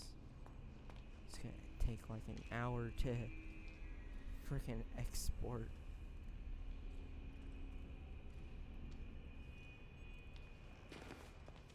If I am not directly in his vision, he shouldn't be able to see me. Fixed. Now I just need to find a good place to put it. Oh. How fun. Oh. Shit.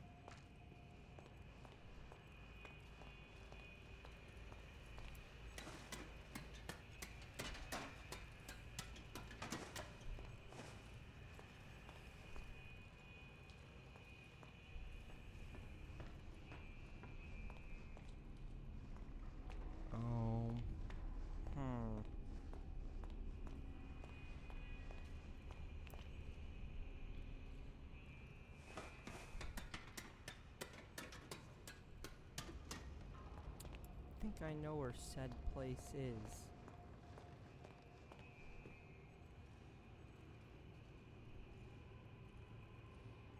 Or not.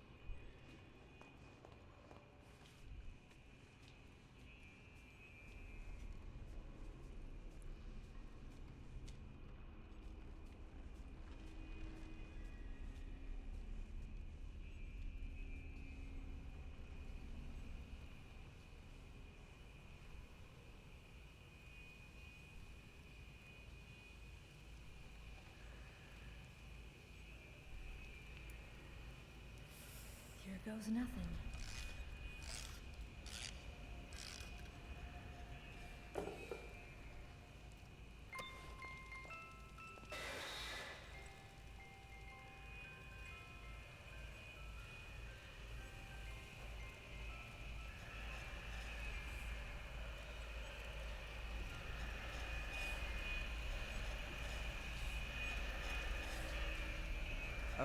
Okay.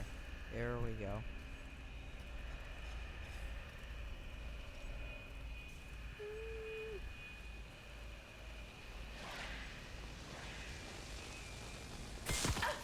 Ah. Shit. Fuck. Where do you go from there? What? What?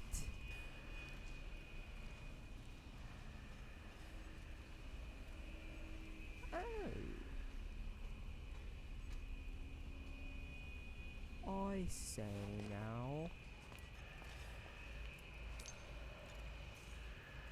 Oh shit.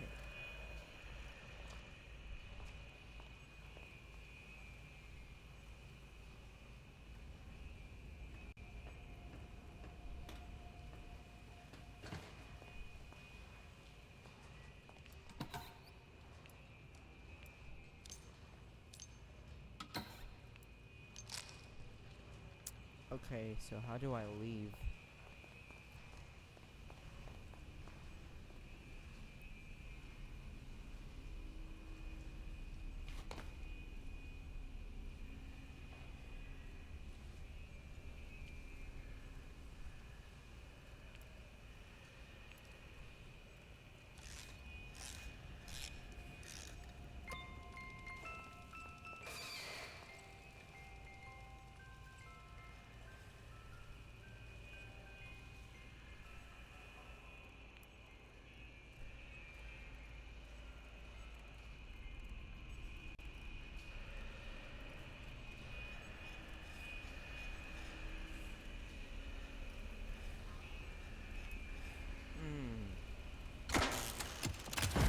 There it is.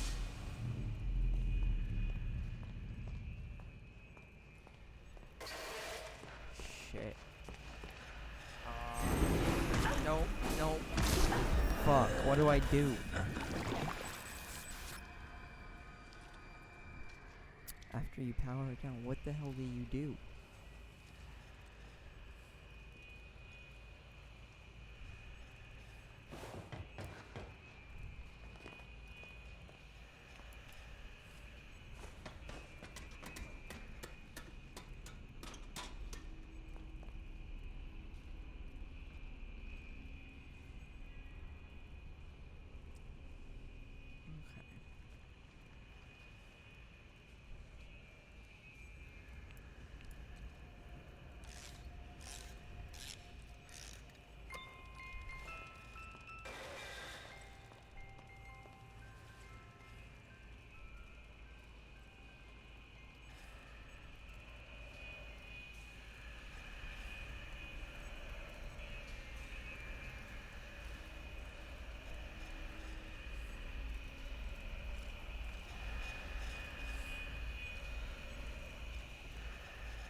Sayonara, bitches. Shit. So close. Oh my god, Audrey. Fuck. Oh, okay. Well, it saves at least. That's good. Oh, I'm sorry, guys. This is just me dying over and over again.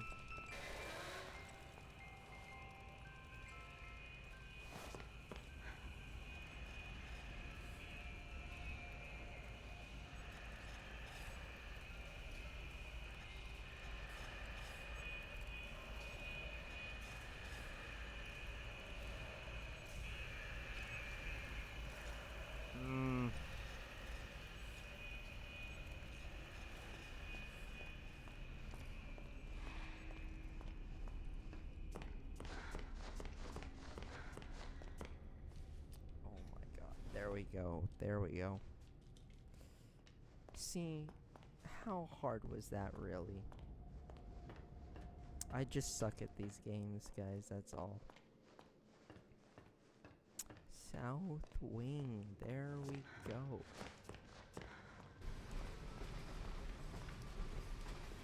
There you are, thank goodness. I'm back. Wilson's waiting for you downstairs in the laboratory when you're ready. But first, can I get your help with something? Sure. Sure, what do you need my help with? Normally, I wouldn't ask this of a guest, but with all that's happening, I can't sneak out and get things like I usually do. Do you think you could pop round to the farmer's market back in town and find me a few ingredients? We're running quite low in the kitchen, and I was hoping we could all celebrate tonight with a lovely supper. Won't take but a moment if you go by train. Up to you. No pressure. Oh, when you need to travel, take the train.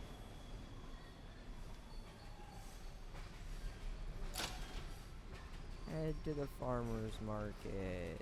Yay. I guess we are going. Put a big damper in our plans, but okay.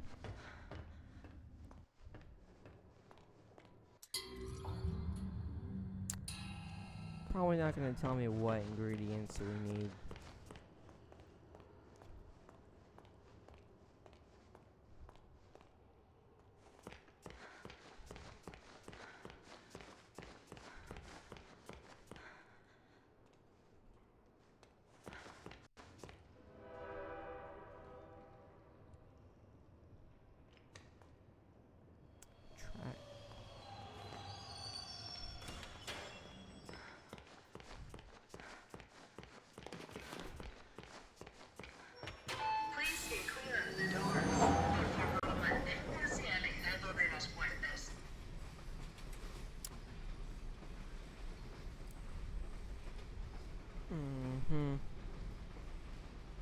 Do I have to go back to the Gent building? Because it's going to be really stupid if I do.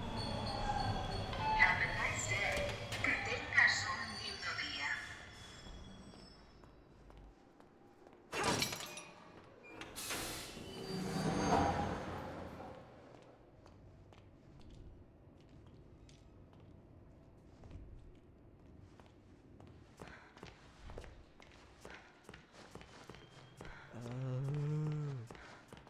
Whatever.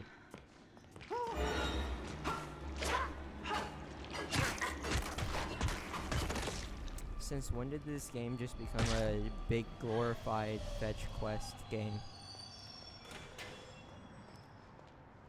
Where's the farmer's market?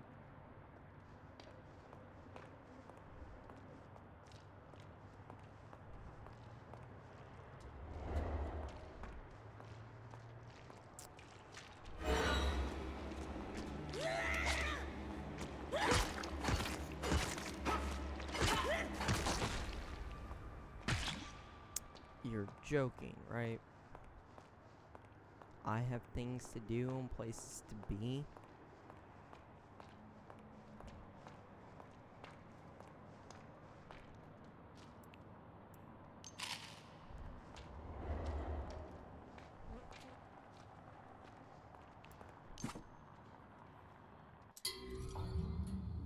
Oh.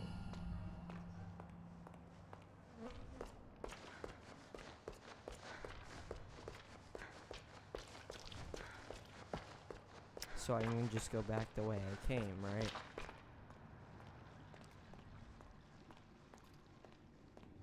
Yep, it looks like I can indeed.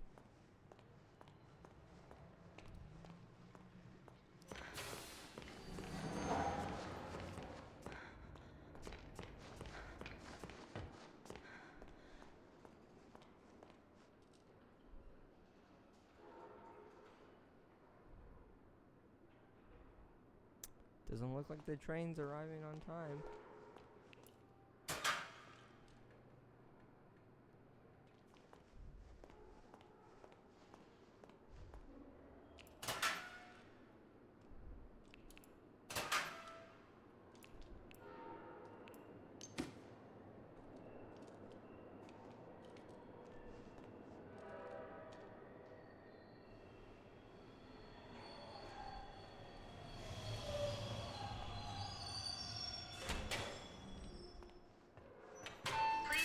Alright. So this is gonna be over 2 hours anyways. Might as well just throw in the archives. Not that big a deal. Actually, no, we'll save the archives for a separate video. Have a nice day. Que tengas un lindo día.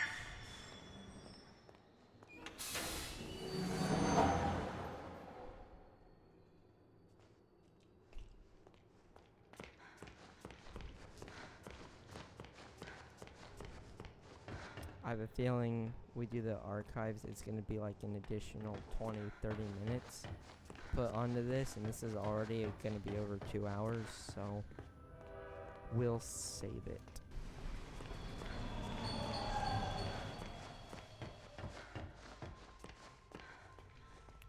You're a miracle worker. Oh, truly. Oh, I only wish there was something I could do for you. Oh, wait.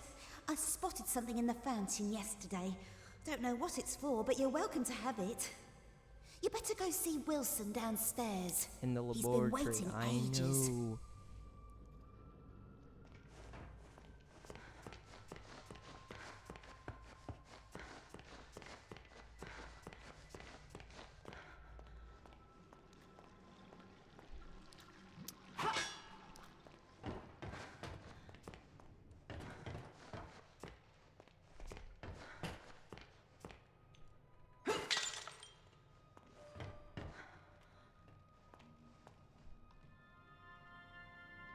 The illusion of living.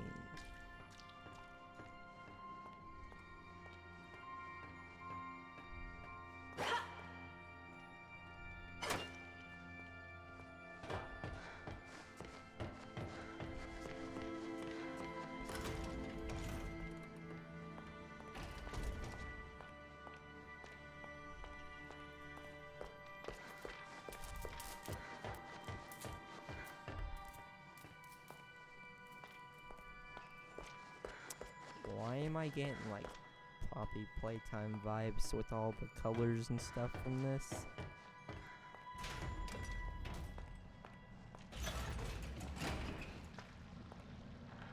Audrey, you made it. Good. Come inside, my dear. We have much to discuss, but make sure you're ready. Where we're going, there will be no return until we've accomplished our mission. I find that hard to believe, but okay. Wait, I'm gonna go.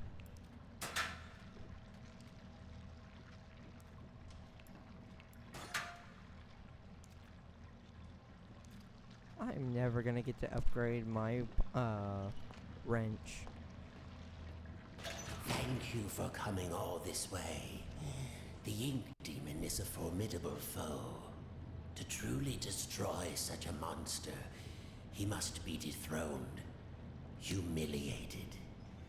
For months now, I've been working on something that will do exactly that. Cast out the demon, and put a new deity in his place. Stronger, more powerful, and controllable. Together, we just need to unleash our ultimate weapon. Come, let me show you my creation. Isn't he beautiful? No. Simple but elegant. A treasure. Powerful beyond anyone. The Ink Demon will fall, and we can have peace at last. It could work, but it sounds risky. How will we control him? We don't want to repeat Joey's mistake. No, we don't. All of the factors must be perfect. The right design, the right science, and the right soul. At last your purpose is revealed, Audrey. Bruh, you brought her all the way down here just to kill her? With your soul inside him, my creation will live forever. Stay away from me. You're insane. Come now, Audrey. Part of you knew this was your path. Leave yourself behind. No. And ascend. I thought you said we needed to save your father. thought you had a plan to send me home, to make everything right. I lied. My father is beyond hope. Perhaps you know him. Nathan Arch, owner of Archgate, industrial genius, business tycoon. For years I've lived in his reaching shadow. He always had time for the grand creatives of the world, the doers, as he called them. He knew only the best, the biggest thinkers. How could his lowly son ever hope to compete with that? But now, Kind of feel bad for this guy thanks now. to you, I can. No need to struggle. My signal prevents you from using those devilish powers of yours. And more importantly, keeps the ink demon from getting in. It's time to die, Audrey, and live again as a god.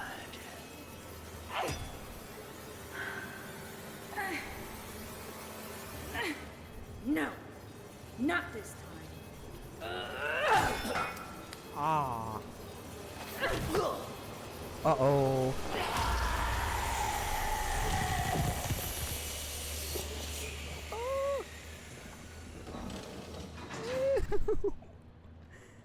We just witnessed the guy get murdered.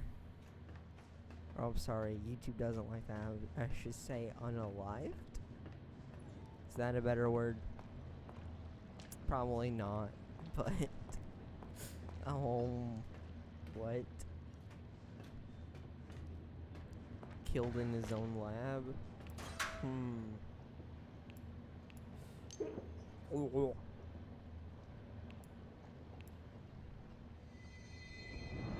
What the hell is that? Is that a hot dog? Oh. What? That makes no sense. Alright. Subject accepted. I decided to go for a walk this morning. Took a little stroll down to the park. Enjoyed the warm sun for a while, found a quiet bench, even grabbed a hot dog. It's been ages since I've done that. Tessa would kill me if she knew I fell off my diet. When I got back to the office, I stopped by the animation department and said hello to the troops. My gosh, they're getting younger every day. Either that or I'm just getting older. It all made me realize time is moving on. The hard struggles don't seem as dire as they used to. Life has other value. I think I'll go home early today. Maybe I'll even pick up a hot dog for Tessa. The guy seems pretty cool, actually. Oh, great. You were birthed from the darkest shadows. I want It's to go time in here. to ask the question.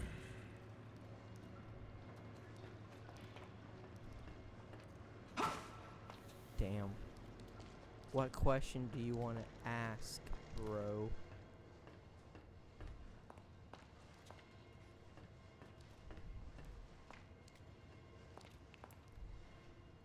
You gotta switch the pool.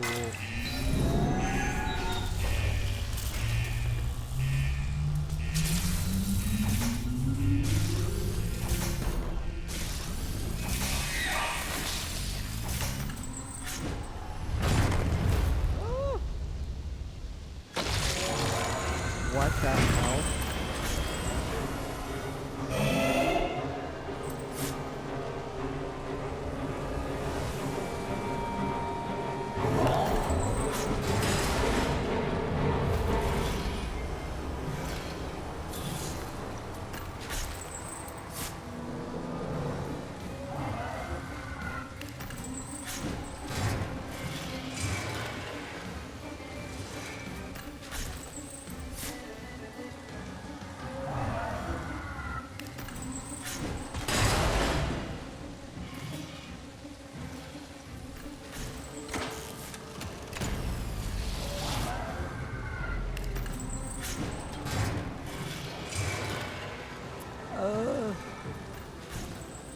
over here.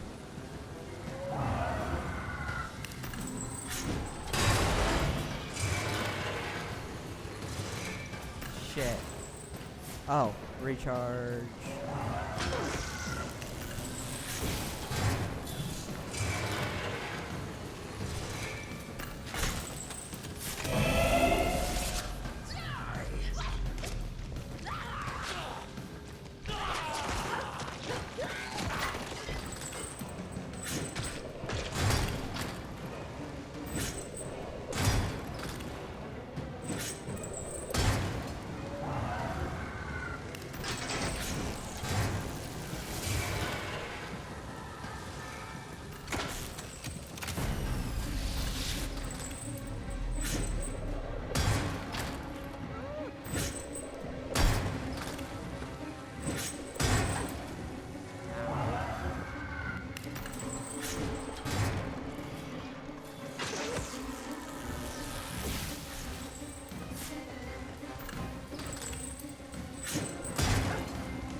Missed me, bitch.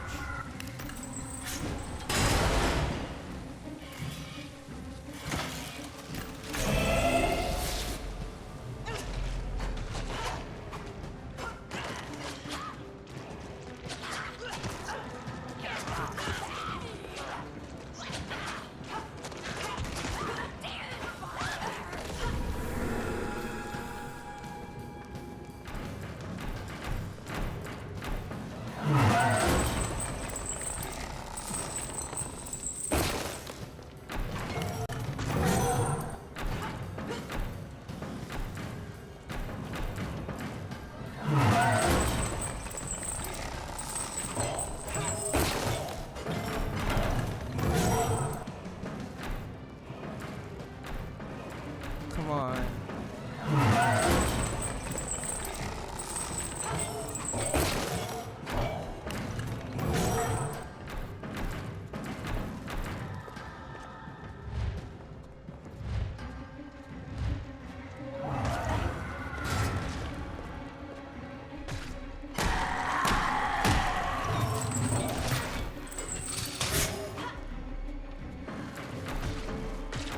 I'm gonna die.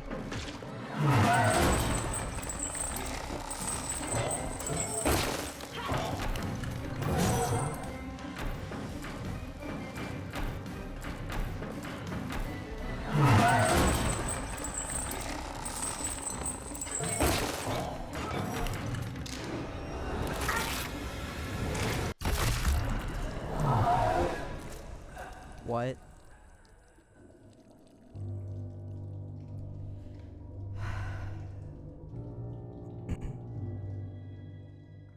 Please tell me it's safe. Swear to God, if I have to start that over again, I'm gonna be pissed.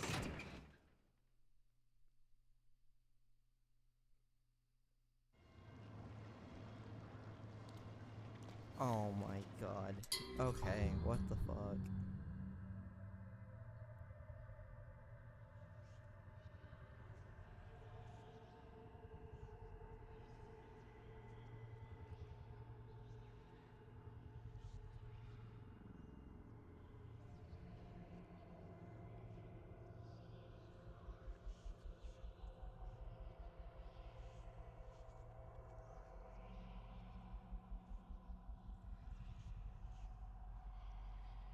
Come on, see.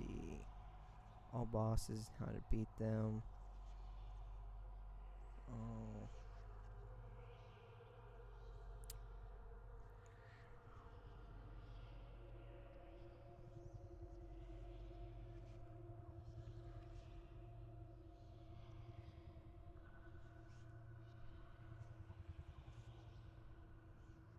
Don't care.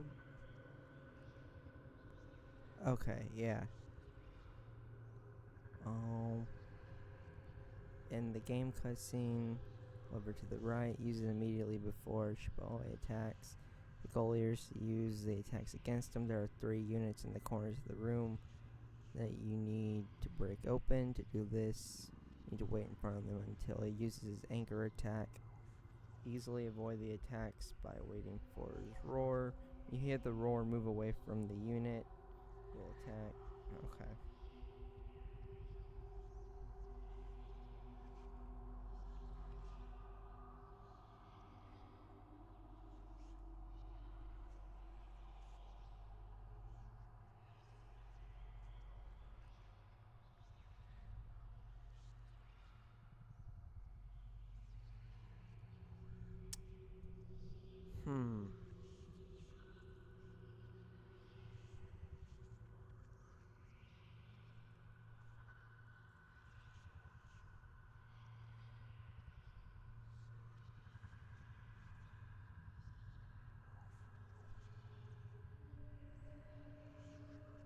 After 3 repeats of this process, hitting Wilson a total of 9 times, the final boss fight will end.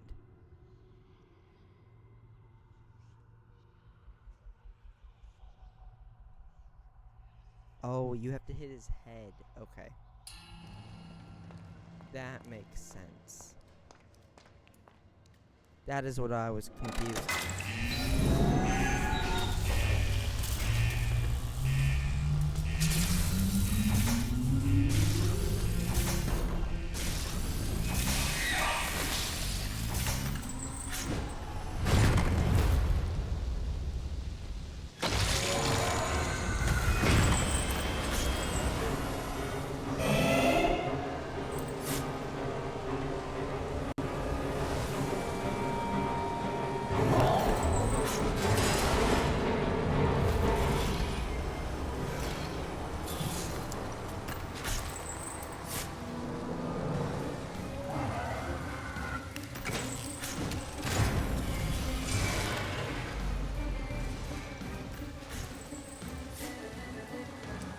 Come on, buddy.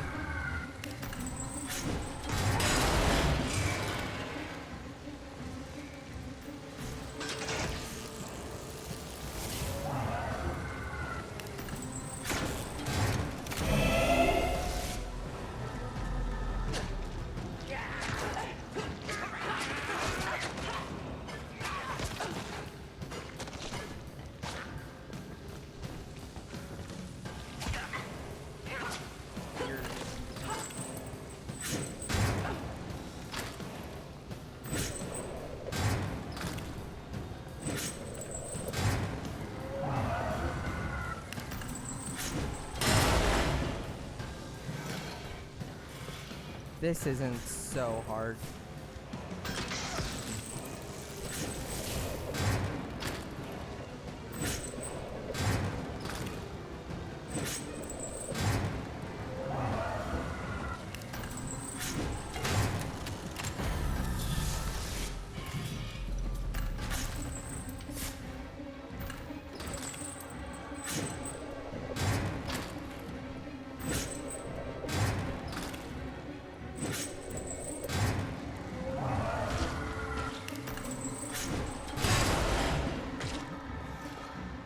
Not that hard to beat, actually.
Okay, there's the first 3 times.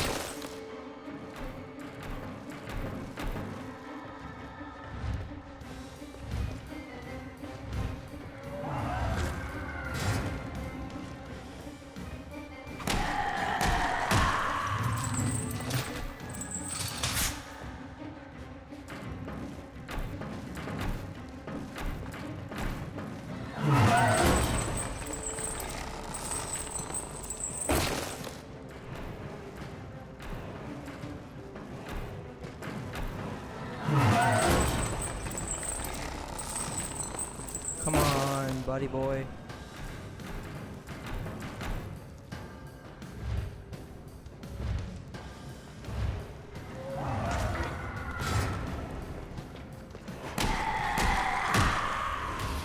There we go. Alright.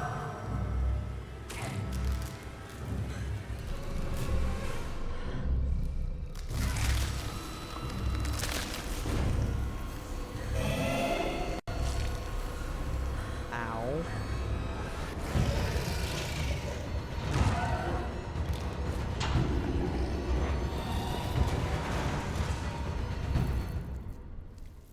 Okay, there we go. Oh. Shit.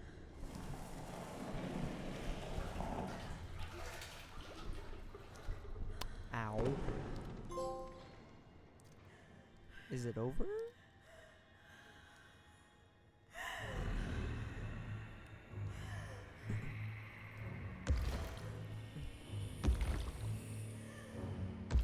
Look, bro.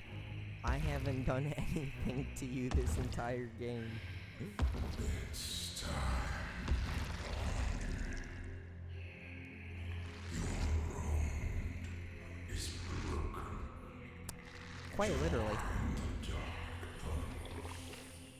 And give in to Do we become one with the ink now? you have nothing. You're without purpose.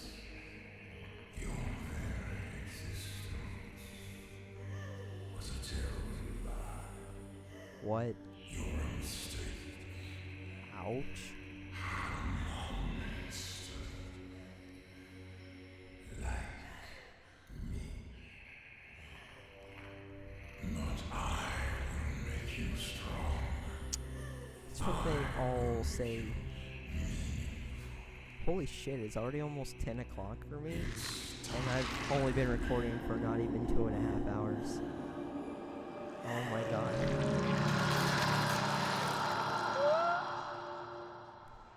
I may have to edit out that part of me reading the book. God damn, this stuff is so loud.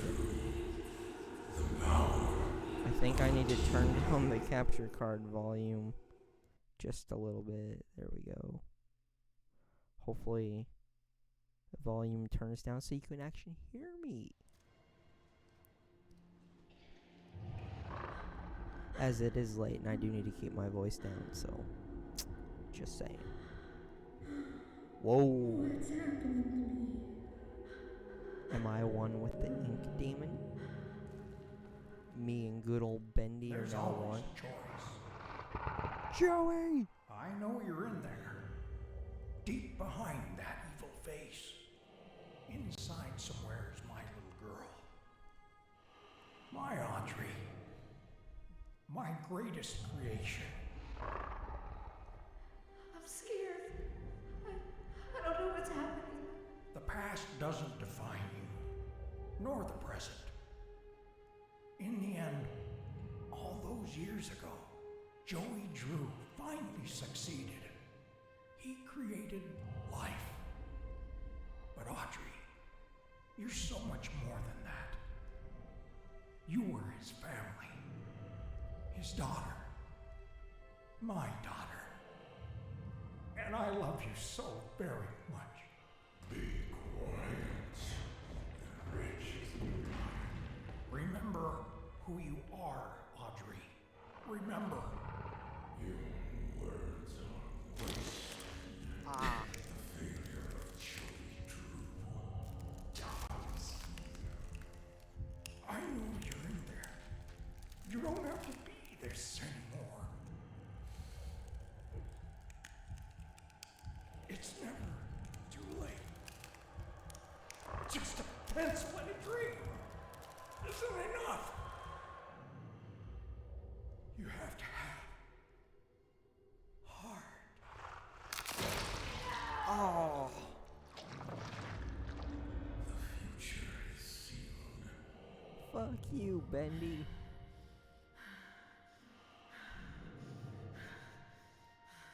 Are we gonna take over? What do you think you're doing? starting over. Oh, hell yeah. This is the end.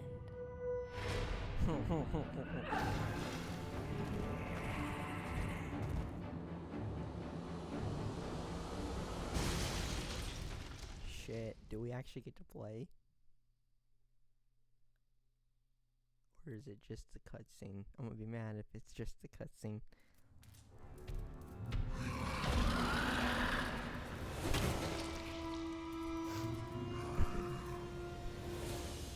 Ooh, we do get to play. Just a pawn. Watch me. You can't define me. Arise, my demon. Destroy this creature. Do we have a health bar at all?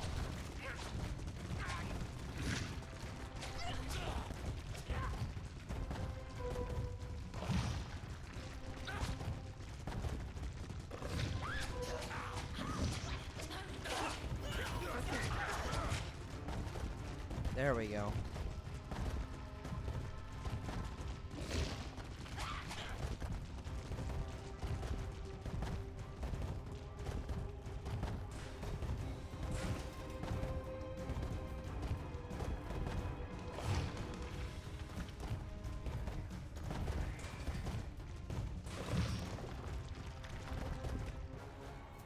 Ooh.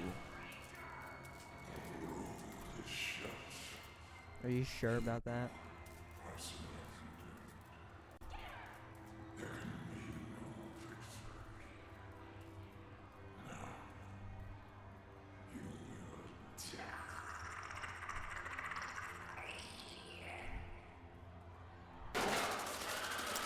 Nope.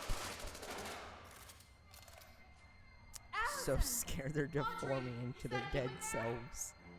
Come on, keep moving. We'll get you through. Tom, make us some trouble.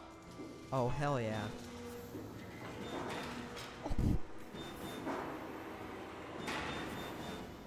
Oh, hell yeah.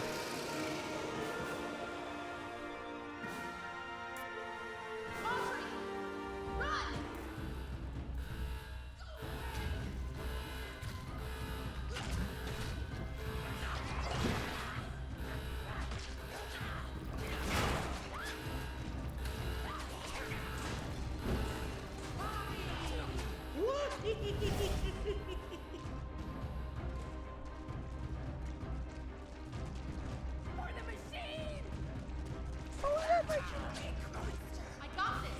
Keep fighting. The demon rises. Surrender yourself to the Lord of the Dark Tunnels. It's time to believe.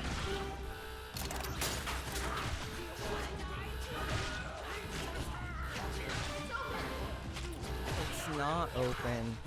It's opening, but not open just yet.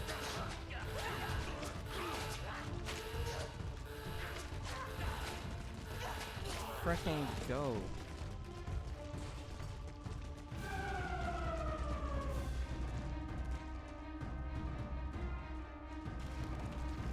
We can do this. Keep fighting. Keep going. You'll be all right. Good luck, Audrey. This is awesome, guys.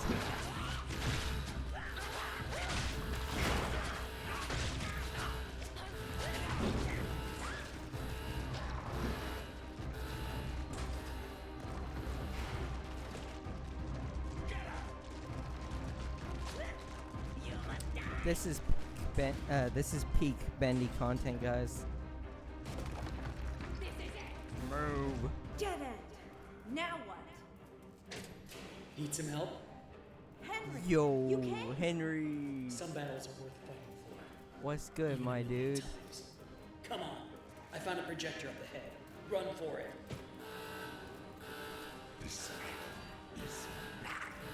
No, it's not. It is not your realm, Well then, buddy. have to do better next time.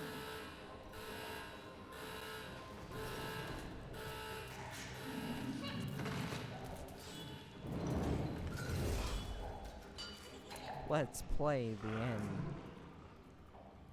for good old Bendy. Because if we don't end this soon, this is going to be like a 3-hour video, and I don't know that I want that.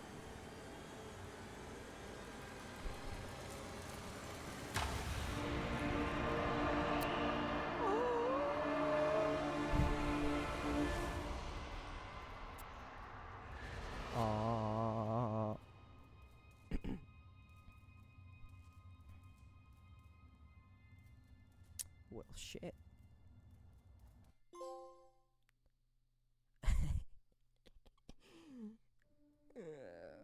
Is that the end? Like, actually? It appears so. Hell yeah. Maybe, I don't know. My Oh, father God. once told me that just because we're born of darkness doesn't mean we belong to it. We're always free to choose. Don't. And here, at the very Oh. beginning, Shit. there's This. a choice to make. My father's cartoon world was now mine. To rule, to watch over, and to protect. I can make the cycle more bearable for my friends inside. Oh my god. But as for me, I'm the first of my kind. Born of ink, but living in flesh. Joey's world That's is so escaping weird. into ours. So, what's next? Bendy! He's back! Can really say. Hi, buddy. Oh, that's awesome.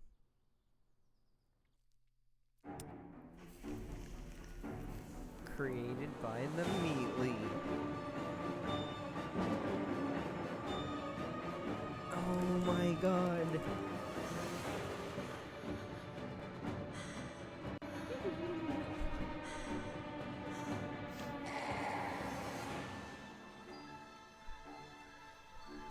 I literally thought they were gonna pull a Star Wars sequel trilogy out of their ass with this one, where she takes up the name, or the last name of Drew, kind of like what Rey did with Rey Skywalker. But damn. That's fucking awesome. Legendary. That is legendary as shit, bro. Damn. The Meatly is Henry Stein. The one and only.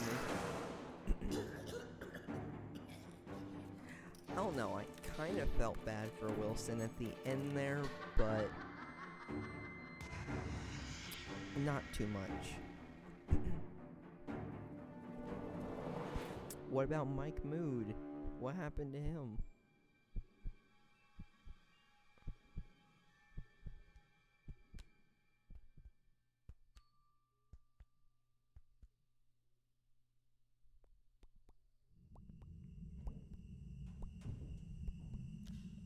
What? Ooh. Little post-credits cutscene there. We're going MCU style with this one?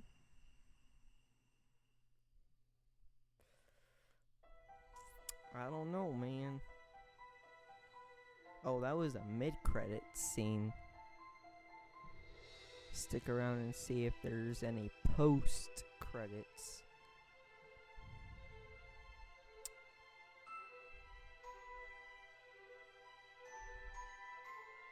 Jacksepticeye is Sean Flynn. Yep. Oh.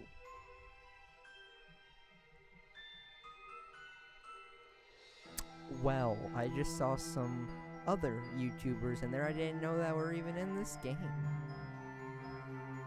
Holy shit.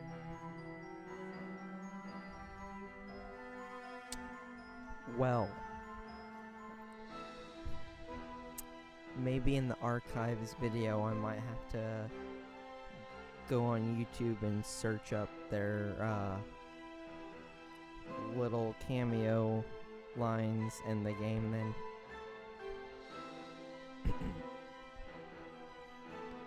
Because it said they voiced actual characters in it, like Daco, DA Games, Jacksepticeye is obviously in it, Super Horror, we heard that one, Vapor the Gamer, there's a lot of them that are in this that I don't think I even got around to getting to listen to. Holy shit. That's fucking legendary, dude. This video is going to be a little over 2.5 hours. So... okay, what does it do now? Ooh, ooh. No. Archives. I'm not actually taking a look, I just want to see what it's like. If it's like the last one, where it's a whole ass room. Oh. So it could be more than just a room? Welcome to the archives. Bendy and the Dark Revival is filled with numerous characters. Oh, it's multiple rooms. Okay. Well, let's take a look at the main room for now. We'll come back to this when we actually cover the full. And if you walk up to the characters, okay. So, second room.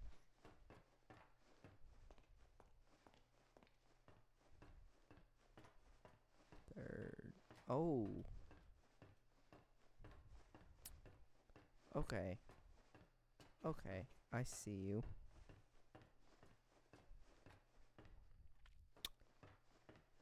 Well, shit. Alrighty then.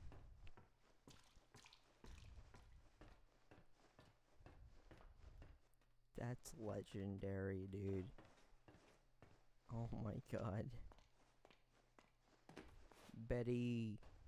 She turned out to be one of my favorites in this game, not gonna lie. So it's only the characters then? Yep, only the characters have that little... okay. Well, damn, we're gonna have to go more in depth and explore this shit a little later on in a separate video, because this is already gonna be over 2.5 hours long, so yeah. Well, damn, what an ending to an incredible game.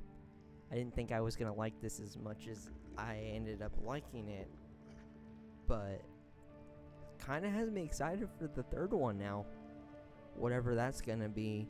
I know there was like a, I want to say it was like a teaser video or something uploaded to YouTube a while back that got taken down. It was like a showcase of what's to come in the next game, and it looked more BioShock-esque, even though this one already felt like another BioShock game, just with the Bendy reskin on it. Which, not gonna lie, that was actually pretty cool, because I love the BioShock series. I love it enough that I might even end up doing a full playthrough of it. I don't think I saved a whole lot in here, though. No, I didn't. Damn. That was legendary, dude. I love that. That was awesome. So yeah. Can start a new game. No, I don't want to start a new game. It's taken me, I want to say, I've gotten, because it took me close to an hour and a half to beat Chapter 1.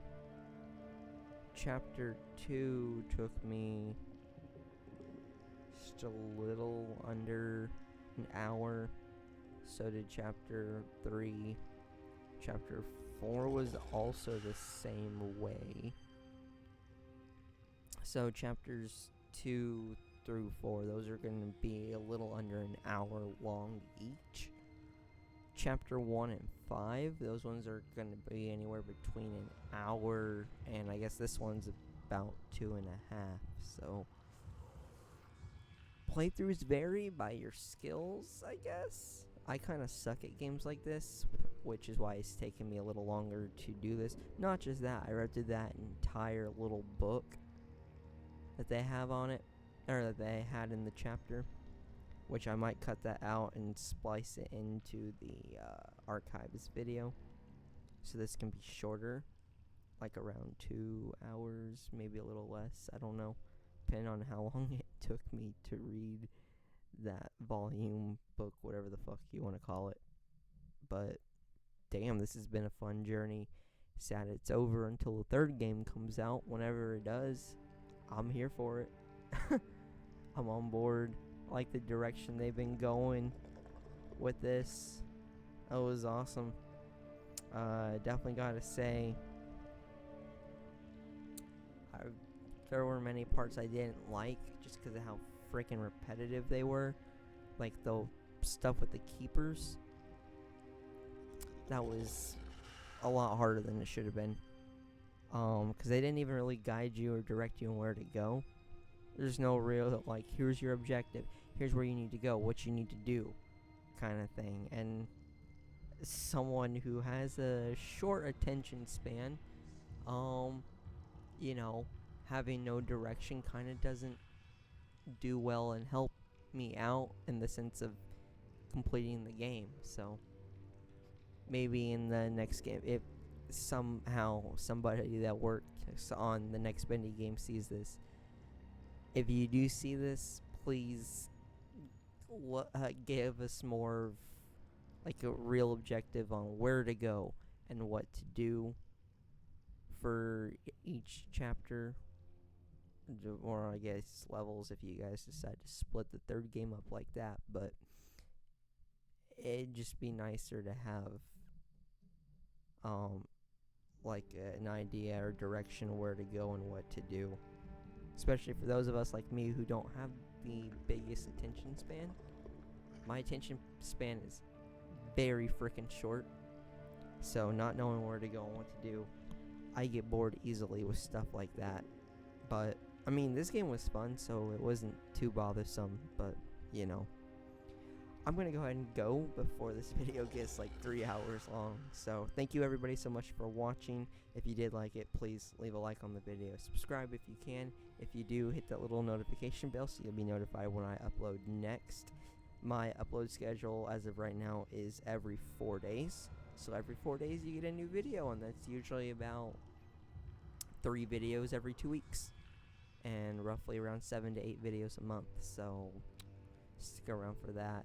I've got some more awesome stuff coming out soon, possibly putting out Hello Neighbor, I don't know. I want to start the Persona 5 game. No, Persona 5 Royal, that's the one I wanted to start. Also might start doing a Minecraft Let's Play soon too, so you never know. But if you want to keep up with the content I put out and whatnot, ringing that little notification bell does help, as it will let you know when I upload and what it is and all that stuff. As long as YouTube still pushes my content out in the algorithm. I don't know if it will. I don't know how long I'm going to keep the 4-day upload schedule for because of school and work and stuff, but we'll figure it out and we'll keep it going. So thank you everybody so much for watching once again. Don't forget all of the stuff we just went over. Like, subscribe, leave a comment if you want. And with that said, I will see you all in the next video. I am out. Peace.